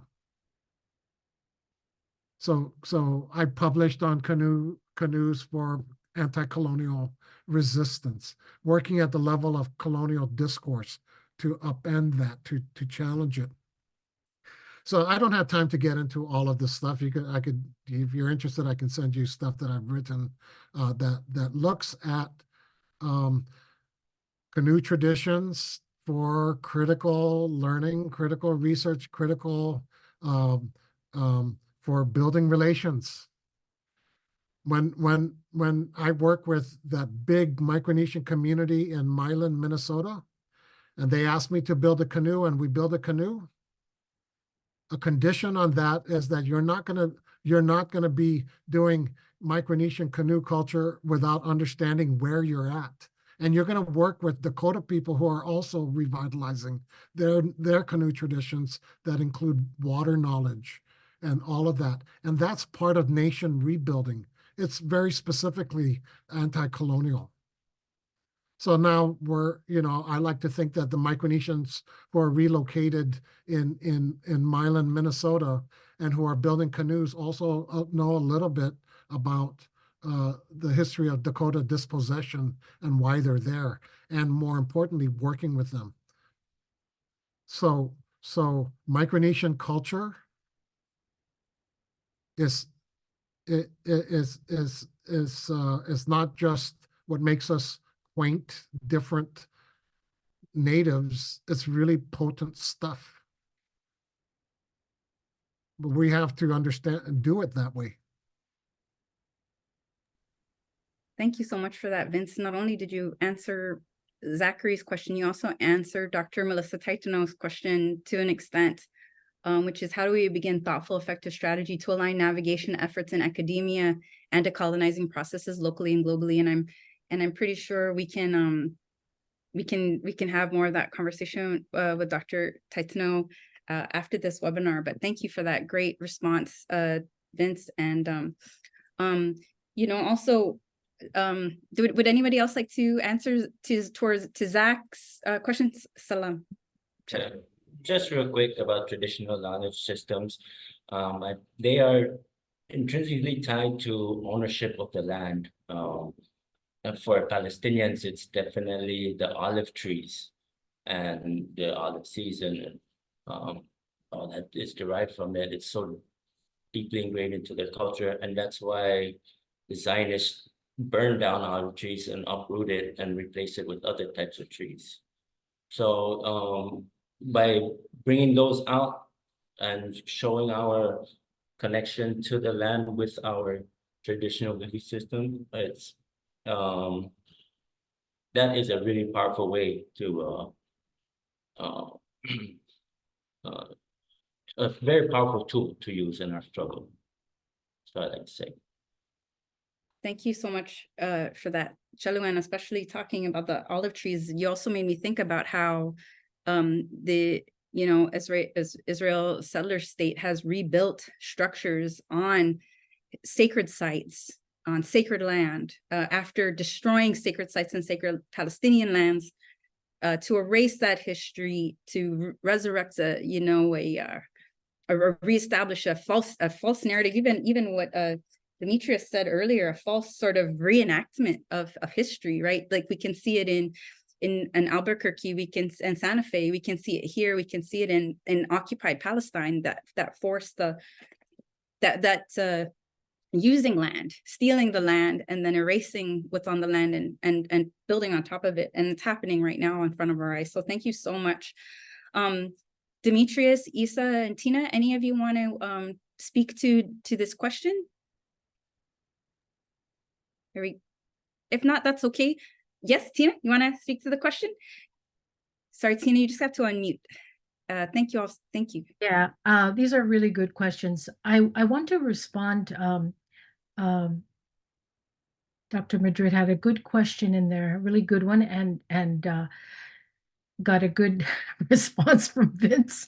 I really want to add, I don't think I saw here in your response, Vince, so but to me, Carlos, I think that's right. A disservice to students. It really does set a tone and chilling effect for Islamophobia, anti-Muslim racism, and Salam spoke about that. Even to the point where, as CHamoru and Palestinian, people still go to that. You're Palestinian, right? And that's a narrative, that's a colonial discourse, unfortunately, one that has also been reinforced by among CHamoros themselves. So it's important to think about these statements in that regard. But the point I wanted to make is, in December, with the holidays, I felt, the first draft of the statement came out. We really had to massage it, even at the level of a sentence. And I just felt sick to my stomach. Everybody was so preoccupied with consumerism and the holidays, and I was just so sick to my stomach. And I know I said to Vince, I said, we need to issue that statement. And I know, and we need to do it, now. And there was a lot of hesitation. We knew we had to release it, but we were reminded, our colleagues, some of our American Indian colleagues reminded us about those connections between American Indians and Palestinians. We need to do that work. We need to tell about those connections, right? Kind of like the connections that I was reminded of when I was listening to Salam's story about his father. And I think that what's really important, this is what I think, a statement that is also grounded in CHamoru decolonization struggles. If that's coming from the University of Guam, it is also something that has to be grounded in liberation struggles in Guam. And that's what I think is going to make it, stronger and on firm grounding. I felt like that when that's what that statement did in the beginning. From this place here in Dakota, recognizing the history of genocide, removal, it really was, it was good. It was a good to the extent that, about the moral, the moral obligation and some of my colleagues will call the moral understanding of colonialism, right? It's so situating that in grounding it in CHamoru decolonization and self-determination struggles, of course, tweaking it, right, specifically to the context of Guam and CHamoru decolonization struggles. I just want to say one other thing. I know that the resolution in support of that was proposed back in October has been defeated. But we need to continue to really dismantle that language in the wake of that, by political leaders, our public officials back home, certain University of Guam professors who came out strongly saying that we need to, because historically inaccurate about Hamas, even corporate media in Guam, describing Hamas as occupying Gaza, historically incorrect. We at every turn, we need to know that history of Palestine and really debunk and challenge and dismantle those narratives. Can I say a little bit more back to the UOG thing? There's a number of there's a number of things that I'm reminded of when I was teaching there. Imagine his University of Guam teaching Guam history, but refusing to acknowledge that it was colonized or it's still a colony. Just imagine that. And even a step further, that Chamorros don't exist anymore, that any discourse about that is actually unchristian. Right? That's a really good. I mean, just imagine that. Just imagine that. Okay. Actually, there were still professors who said stuff like that. When I was a student at the University of Guam, when I was still a jock, I remember writing notes, and I can find my notebooks. One professor came in and had the newspaper and pointed to Mohawks protesting about something, and the professor said was just scoffing at it and saying, these so-called Indians, they want land back up in upstate New York, but they're just like us. They're just like you guys. So just like us. I wrote that down. We're just like them. We're not native anymore, kind of thing. Stuff like that. When I develop courses, when I cultural studies, the first thing you learn about cultural studies is that it's very different culture from anthropology. Culture in cultural studies looks at culture as the principal arena of power. It's not, it's not culture, innocent culture that makes you feel good. Only that. Everybody, I think, in Micronesia will know. It'll resonate that you can. Culture's all nice and all that kind of stuff, but if you appropriate it or if you don't treat it right or that kind of stuff, and certainly if you use it to legitimize one group of people over another, there's something, you're going to have a fight. So there's things like that. Yeah, I miss you, OG.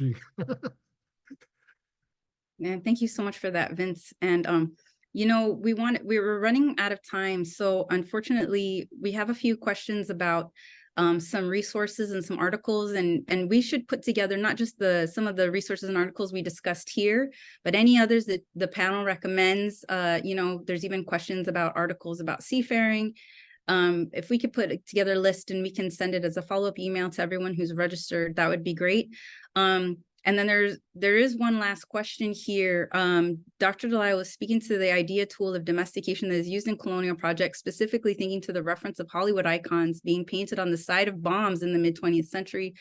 Are there examples of domestication in this current iteration of genocide in Gaza? Are personalized letters written onto missiles emblematic of this? What are current methods of familiarizing and distinguishing colonial violence in occupied Palestine? This is a great question.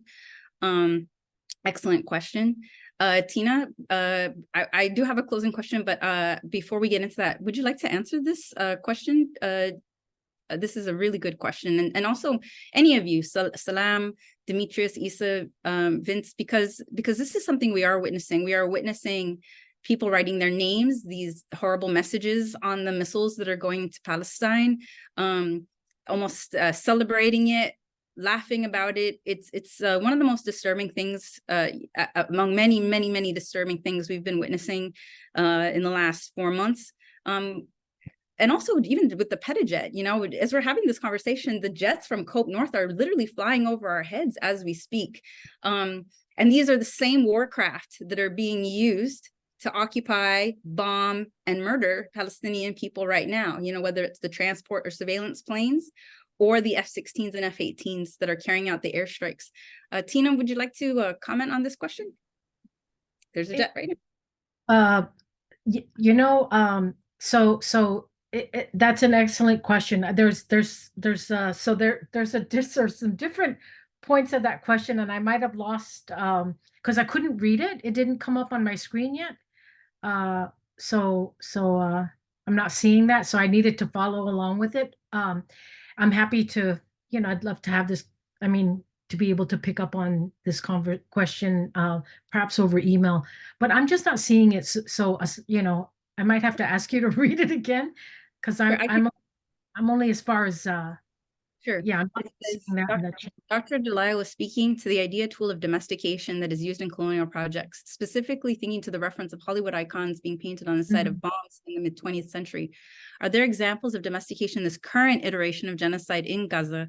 Are personalized letters written on missiles emblematic of this? What are current methods of familiarizing and distinguishing colonial violence in occupied Palestine? So yeah, to my knowledge, I mean, the example of the handwritten messages, you know, on the bombs, yes, I'm familiar, and that's a really good example. At the moment, I can't think of anything right now. But yeah, I mean, this is for further conversation. This is an actual, I'm sure as we're speaking now, right? We're gonna, you know, I'll definitely go and look this up to see more recent examples.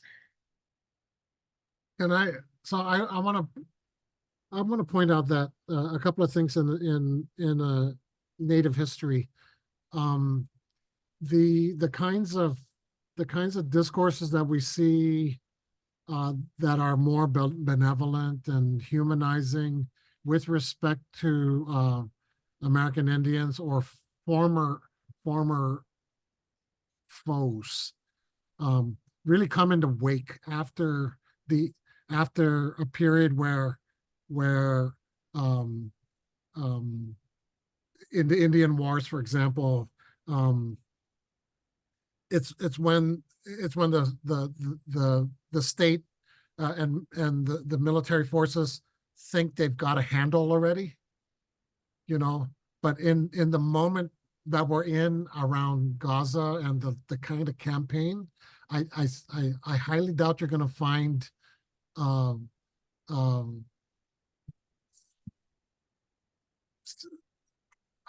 don't think, you know, I don't know if we're going to find that level at the moment. But you know, I'm going to take that back. I think that's a great question, and we have to look for it. Let me just say that. But I just, yeah, sorry about that. I think Salam's example of the discourse around olive trees, I think, will begin to get you to some of the ways that already there's an imprint of affection and domestication in land that you're already seeing the claims on it. But right now it's kind of overshadowed with the domestication around protectionism. We're still punishing you for breaching the line and attacking us, right? You know, so, but we know that desire for claiming that space, domesticating it, containing it, has been going on for a long time. So I think we have to really look for that. I mean, we have to, How you is it know, that the military state domesticates that space, right? yeah. I mean, this is not specifically to Palestine, but you know, just the Middle East. And, you know, I'm trying to think of, you know, not really recent, but not too long ago. You know, perhaps we could use the example of when the military was in search of Osama bin Laden and was using the code name Geronimo. And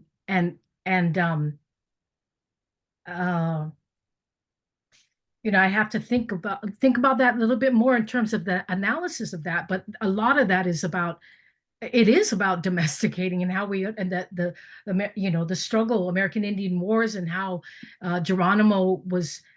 I mean, you know, even the idea that Geronimo doesn't have descendants who would come out strongly to really lash out at the way that colonial discourse was positing the good and bad. The contain The containment is what made me think about that. containment. So like, so this is also being battled out in the academy today. So university administrations are trying to recontain troublemaking faculty members, putting them back into what's supposed to be the neat domestic space of the university. You know, we're bad boys. We're not behaving. We're misusing public resources. Like like Republican legislatures are putting pressure on our university to punish us for making a statement on the university resources, as if the state of Minnesota was an innocent place that had nothing to do with removal of Dakota people. So what kind of notions of innocence and recontainment are going on there? And then, of course, the discourses around motherland. So those people who are saying that Palestinians are actually not the right natives of the place. This is our motherland, right? So this is writ all across it. You know, we just have to really stop. You know, Carmen, thank you for pushing that. We have to find all of these, basically how these are being played out in proxy sites. Thank you so much for that, Vince. And actually that leads to the closing question I had for all of you, which is of speaking to that denial. We all come from a place where we have also been denied our own existence by our colonizers, by our occupiers. We've been told that our cultures and language and lifeways are so eroded, you know, that we don't exist anymore. We've all been killed off, and so on and so on. And so, and you're right, there is an active denial that Palestinians have been removed from their ancestral homelands, systematically, forcefully removed from their homelands now for over 75 years, their ancestral homelands. And that, and yes, I wanted to ask about this denial of the indigenous identity of Palestinians and their homelands. But before we jump into that, and of course, any closing thoughts as we wrap up, going back to this domestication question, which I also really appreciate. Thank you so much, Carmen, for that question. Is one of the things I wanted to think about, or that came to mind, is how the Israeli news keeps talking about, or even the Israeli military show how they're eating food, how they're stealing food in Palestinian homes, but they're not actually acknowledging that they're occupying Palestinian homes and eating their food and feasting on their food while people are literally in an imposed famine from Israel and the United States. They're dying of starvation. Palestinians throughout Gaza are suffering from malnutrition. Now I think it's like half a meal every 2 days is what they're estimating people are eating. Only half a meal every 2 days. There's been a lack of water. You know, and then seeing these photos, these videos of Israeli defense forces, so-called defense forces, occupying Palestinian homes, eating the food, and also getting McDonald's delivered to them, pizza delivered to them. I think that that's a literal domestication, like literally occupying these homes, but erasing the fact that they are stealing, looting, committing an active war crime in these moments, and that's part of the propaganda. So that's an example that came to my mind. But we're running out of time, and I just really want to thank all of our participants for sticking with us for the last 2 hours, and thank our wonderful group of panelists. This is obviously a very important conversation, which should not end here. We definitely need more of these. So thank you all so much for this incredible gathering and conversation. So I wanted to so now is the time for closing thoughts. And if we could maybe speak to, yeah, absolutely, the idea of cheering, jeering, and singing. There's so many good things too in the chat, while committing genocide. Yeah, exactly, dancing. It's another example of that. Thank you, Issa. And then also, Demetrius, you brought up this wonderful point, and I'd love to hand it to you if you would like to kick us off with our closing, about you're talking about Standing Rock and this domestication conversation, right? The use of tear gas and grenades. maybe we can start with you. If you want to give any closing thoughts, if you want to pick up on this thought, but also if you want to speak to that denial of settler colonization, the denial of genocide, the denial of forced removal from ancestral homelands, and the denial of indigeneity of Palestinian people and how that's connected to us. Dee, would you like to go? Sure. Man, oh man, how many times have I heard? How many times have I heard? You know, just in the last few months, right? Like being on panels, talking, going to rallies, going to marches, sharing stuff on social media, like in support of Palestine. And then there's like these settlers are just like, if you hate America so much, why don't you just leave? Like, go back to where you're from. And I'm like, dog, like I am where I'm from. You need to leave. And so I don't know, like I was thinking of like, you know, all this stuff and just like this last question, but I'm excited to share all these resources. I don't know how we're going to share them, but one of the things I've written with Nadia Tanous, who is a Palestinian organizer with PYM, and also Crystal Two Bulls, who is with Honor the Earth right now. The executive director of Honor the Earth is a Lakota and Cheyenne woman. We wrote a paper called "The Right of Return is Land Back," and in that talks about the many different connections between like indigenous solidarity or like indigenous struggle and also the struggle that Palestinians have against Israel and also the US. I would recommend that as like a resource. We put like a lot of blood, sweat, and tears in that paper. But I don't know. I'm just kind of tired of just like, I just wish people would like read a book, or like even our own people. Like it's kind of ridiculous like at this point where it's just like you have access to so much resources, especially as like Americans, right? Like we have access to like a whole plethora of just like anything that you want to read, all these resources, and you still choose to be ignorant and like not know your own history. Like I don't know. There's just something to it where I'm just like, it's important that we keep having these panels. It's important that we keep writing. It's important that we keep reading.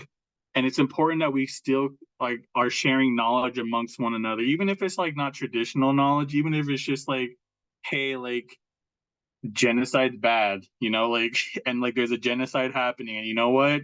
You can't also, if you're looking at the genocide that's happening in Gaza, like you can't deny like the genocide that has happened to indigenous people, not just only like in the US or Turtle Island, but across the world. So I just encourage people to read, write, and keep talking about these things. The erasure is always going to be there until people just actually learn, and also like you keep speaking up. Like we hold that line, and our people from our ancestors, our people, our grandparents, our parents, like they also held that line too. And we keep holding that line until everyone just finally realizes, like, you know what, you're right, what we're doing is dumb, and let's have a livable future. But yeah, that's all I got. Thank you so much, Dee. And you're absolutely right. Land back includes from the river to the sea. Palestine will be free. Okay, next, maybe we can hear from Dr. Arriola. Dr. Arriola, any closing thoughts, and also, you know, speaking to the denial of indigeneity, of, you know, Palestinian history, and as well as our own. Yeah, you know, one of the thank you all. I mean, obviously this has just been really wonderful, and just, yeah, echoing Dee, we need to just keep having these conversations. Again, it's emergent, it's happening. And we just need to stay on top of these conversations. But one of the things that, you know, immediately pops up in my mind and in my own research about erasure is the way that even our ancestral connections to the ocean are being reframed as these long-standing maritime, like military maritime, like routes, you know, and that not only are we not the stewards of our own environments, the Navy's the steward of the environment. The Navy's now the steward of our environment, right? So I see so much of that erasure happening out here. It's so many parallels of what we're seeing in Palestine, but and in so many other indigenous communities. But like, you know, if you want to erase, it's like, okay, what can we say to historicize our relationship to the water, right? Like, how many years can we throw in there, right? What are the exercises and all of the violent kind of like maneuvering that we've been able to enact to claim these spaces and these waters and the freaking air, you know, that we're breathing. And so again, that's why we're here. That's why we're having these conversations, and that is enacting this deep-seated solidarity with one another, right? It's again is to be able to confront really, I mean, essentially it's Orwellian. These are lies. Like it's a double speak, right? And so to be able to confront those, to claim that's a way to claim our indigeneity. That's a way to claim the land back, right? That's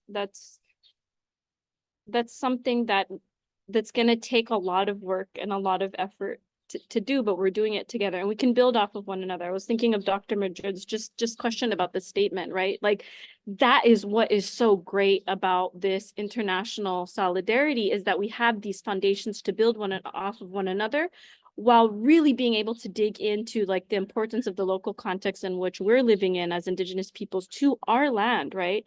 But here we are, like let's use the foundations that we're building with one another through this international solidarity as indigenous folks. So thank you all. Thank you so much for that, Isa. Thanks for talking about erasure through militarization and how the military also co-ops and appropriates our history and our identity. But also you brought up, a few folks have now talked about Dr. Madrid's question, and I just realized that folks watching or listening might not have had a chance to hear that question. So I'm just going to say it real quick. I would like to ask Tina or Vince about the preparation of your department's statement. Did you encounter any difficulties or face resistance? If so, how did you address these challenges? And Dr. Madrid goes on to talk about, you know, how being silent is a tremendous disservice to students. And so, you know, Vince answered this question, talked about some of their challenges in the Q&A. We'll be sure to share this Q&A when we post the video as well. But it is quite disturbing that, you know, state propaganda as well as university suppression is controlling the way universities respond to this. And actually, Isa brought up a really good point. Mariånas for Palestine really started when Guam's legislature introduced a very racist, problematic resolution to stand in solidarity with Israel and condemn Hamas. And we started with an email campaign and a phone campaign and protests that basically stopped that resolution from moving forward. And once we were successful there, we jumped into demanding our leaders write a ceasefire resolution. And that also had an email and call campaign, many protests, but also, you know, Salam himself went directly to the leaders in the legislature. This is really, like, I feel like indigenous, you know, movement, indigenous activation. Salam went to so many people and had personal conversations with them. This is something we really need to think about, how people in our own community, how our Palestinian relatives, even in our own communities here, all the way out here in the Mariånas, they have friends and relatives in Palestine right now. This is impacting them in a very direct, personal way across the ocean. And Salam Chalu, maybe we could go to you next. Your thoughts on the denial of the indigeneity of Palestinians, and I mean, we're fighting with people who are saying this is not a genocide, this is not ethnic cleansing, and we just know that that's, first of all, it's horrific that anybody's saying that. It's just a lie. It's just such a horrible horrible lie. So Chalu, would you like to speak to this? Yeah, so it's absolutely unbelievable. I just want to reiterate what Dee mentioned, that why do we have to fight so hard for something that's really obvious? Remove all the context. It is really children being massacred, civilians being slaughtered. It is a genocide. And people should be able to come to that realization on their own. The tragedy that it took resistance fighters to wake up the world, you know, that they had to do what had to be done in order to get this motion started. And what follows is what followed is even worse. And to think that that's the price that we have to pay collectively to allow, well, almost already 13,000 children to die, to even just to, you know, have our identity a little bit given back to us. It is so crazy.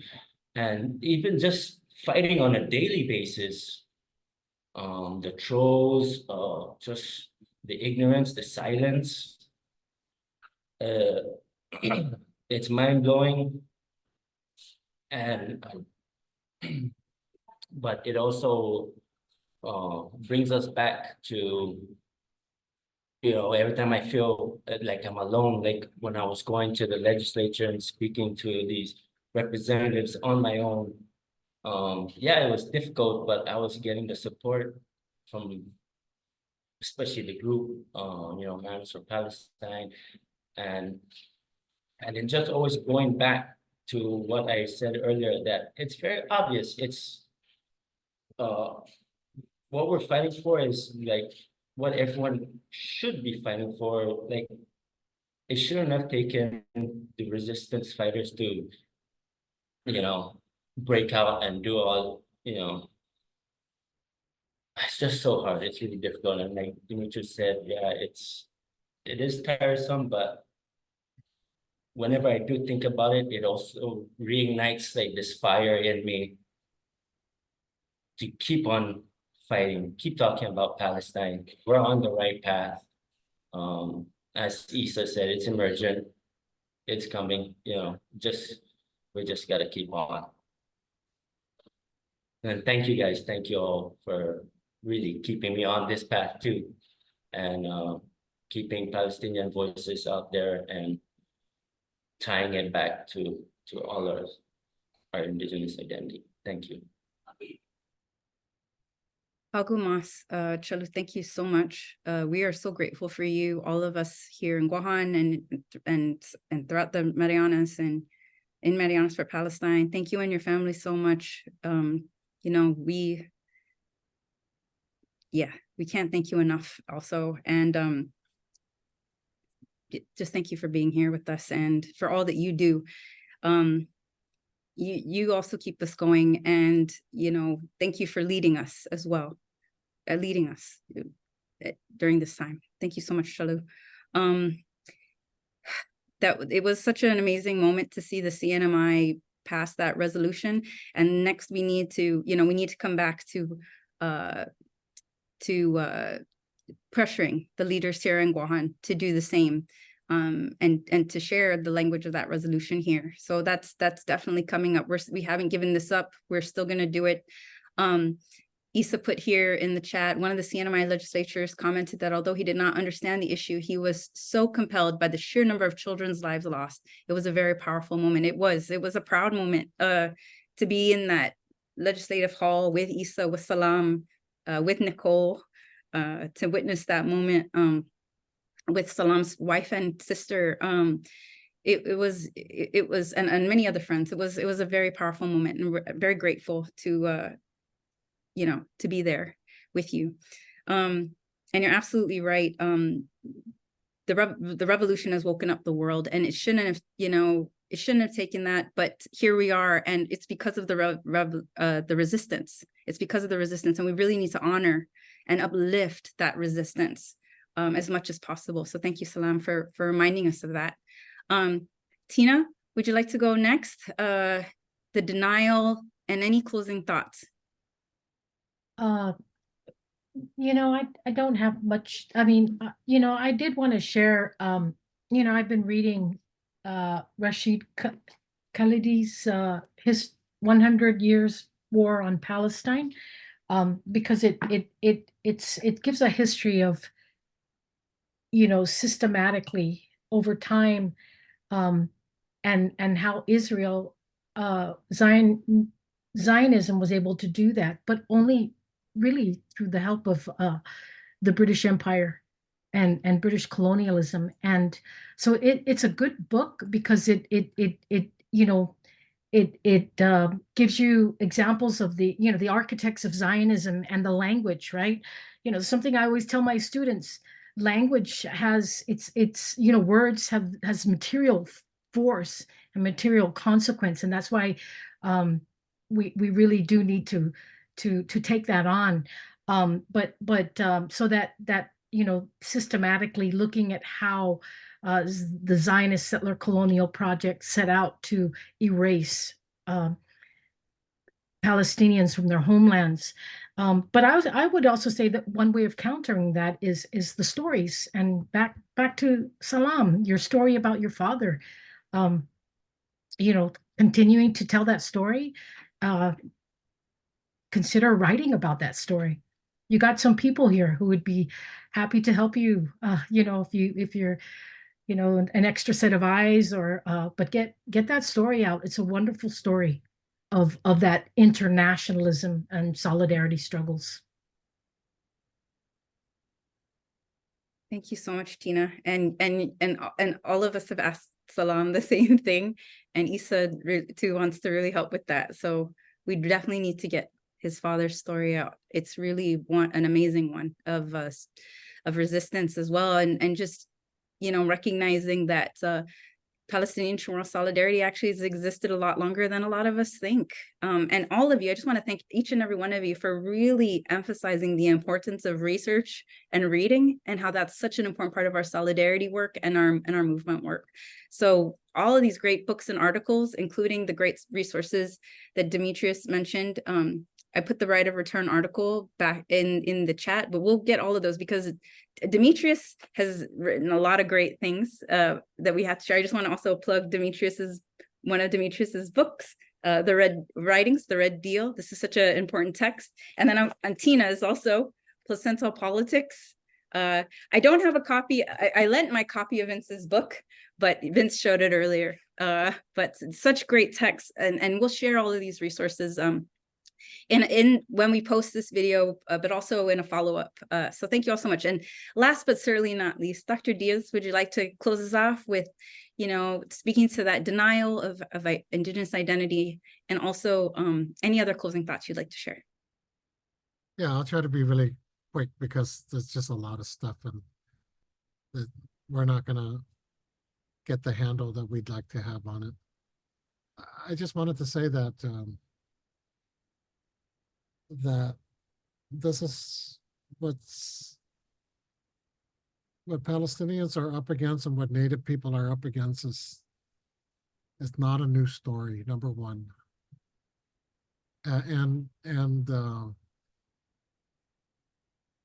But there's new details there that matter. But what's also really important is that there's prior histories that also matter that we don't know about. And when we learn those things, it could make a difference in how this story plays out, And so it's really important to also make the connections between those stories there and everywhere. And I want to just say that it's also important to understand that the Palestinian question, the Palestine question, also involves Palestinians of all kinds, and there's this system that's coveting that place and wants to remove all of that, and is willing to take advantage of the complexity of the situation there, and the situation in the world where all of us are so numb around just surviving. And we're so distracted by the toys all around us, the social media and all that. It's just really taking advantage of that. and we have to really, really work hard together to break through that. You know, so yeah. Solidarity, I think, is really we're trying to articulate solidarity as part of what good scholarship is. And but really the stakes are a whole lot bigger. You know, it's really about survival of life as we know it. You know, and that's what the scholarship has to do as well. So the scholarship is also activism. It's also learning to be what being real humans are about. Yeah. Thank you so much, Dr. Diaz. And I believe that that's a perfect way to close this conversation. I just really want to thank all of our amazing panelists again, Dr. Vince Diaz, Dr. Tina Taitano DeLisle, Dr. Isa Arriola, Demetrius Johnson, and Salam Castro Younis. I'm Nate Flores with Prutehi, Litekyan, Savor Titty, and I forgot to introduce myself earlier. And also we're also Mariånas for Palestine. We will not stop until we realize liberation, not just for us, but for Palestine as well. All of us our struggles and our resistance are deeply connected and deeply rooted, and so grateful for all of you. And also thank you to all of the folks who've watched and listened. Sidus Masi, everybody, Sana Masi, Shukran. Thank you so much. Take care. And just so grateful. Take care, everybody. Thank you, Monique, for doing this. Oh, thank you so much. Did you want us to hang back a little bit?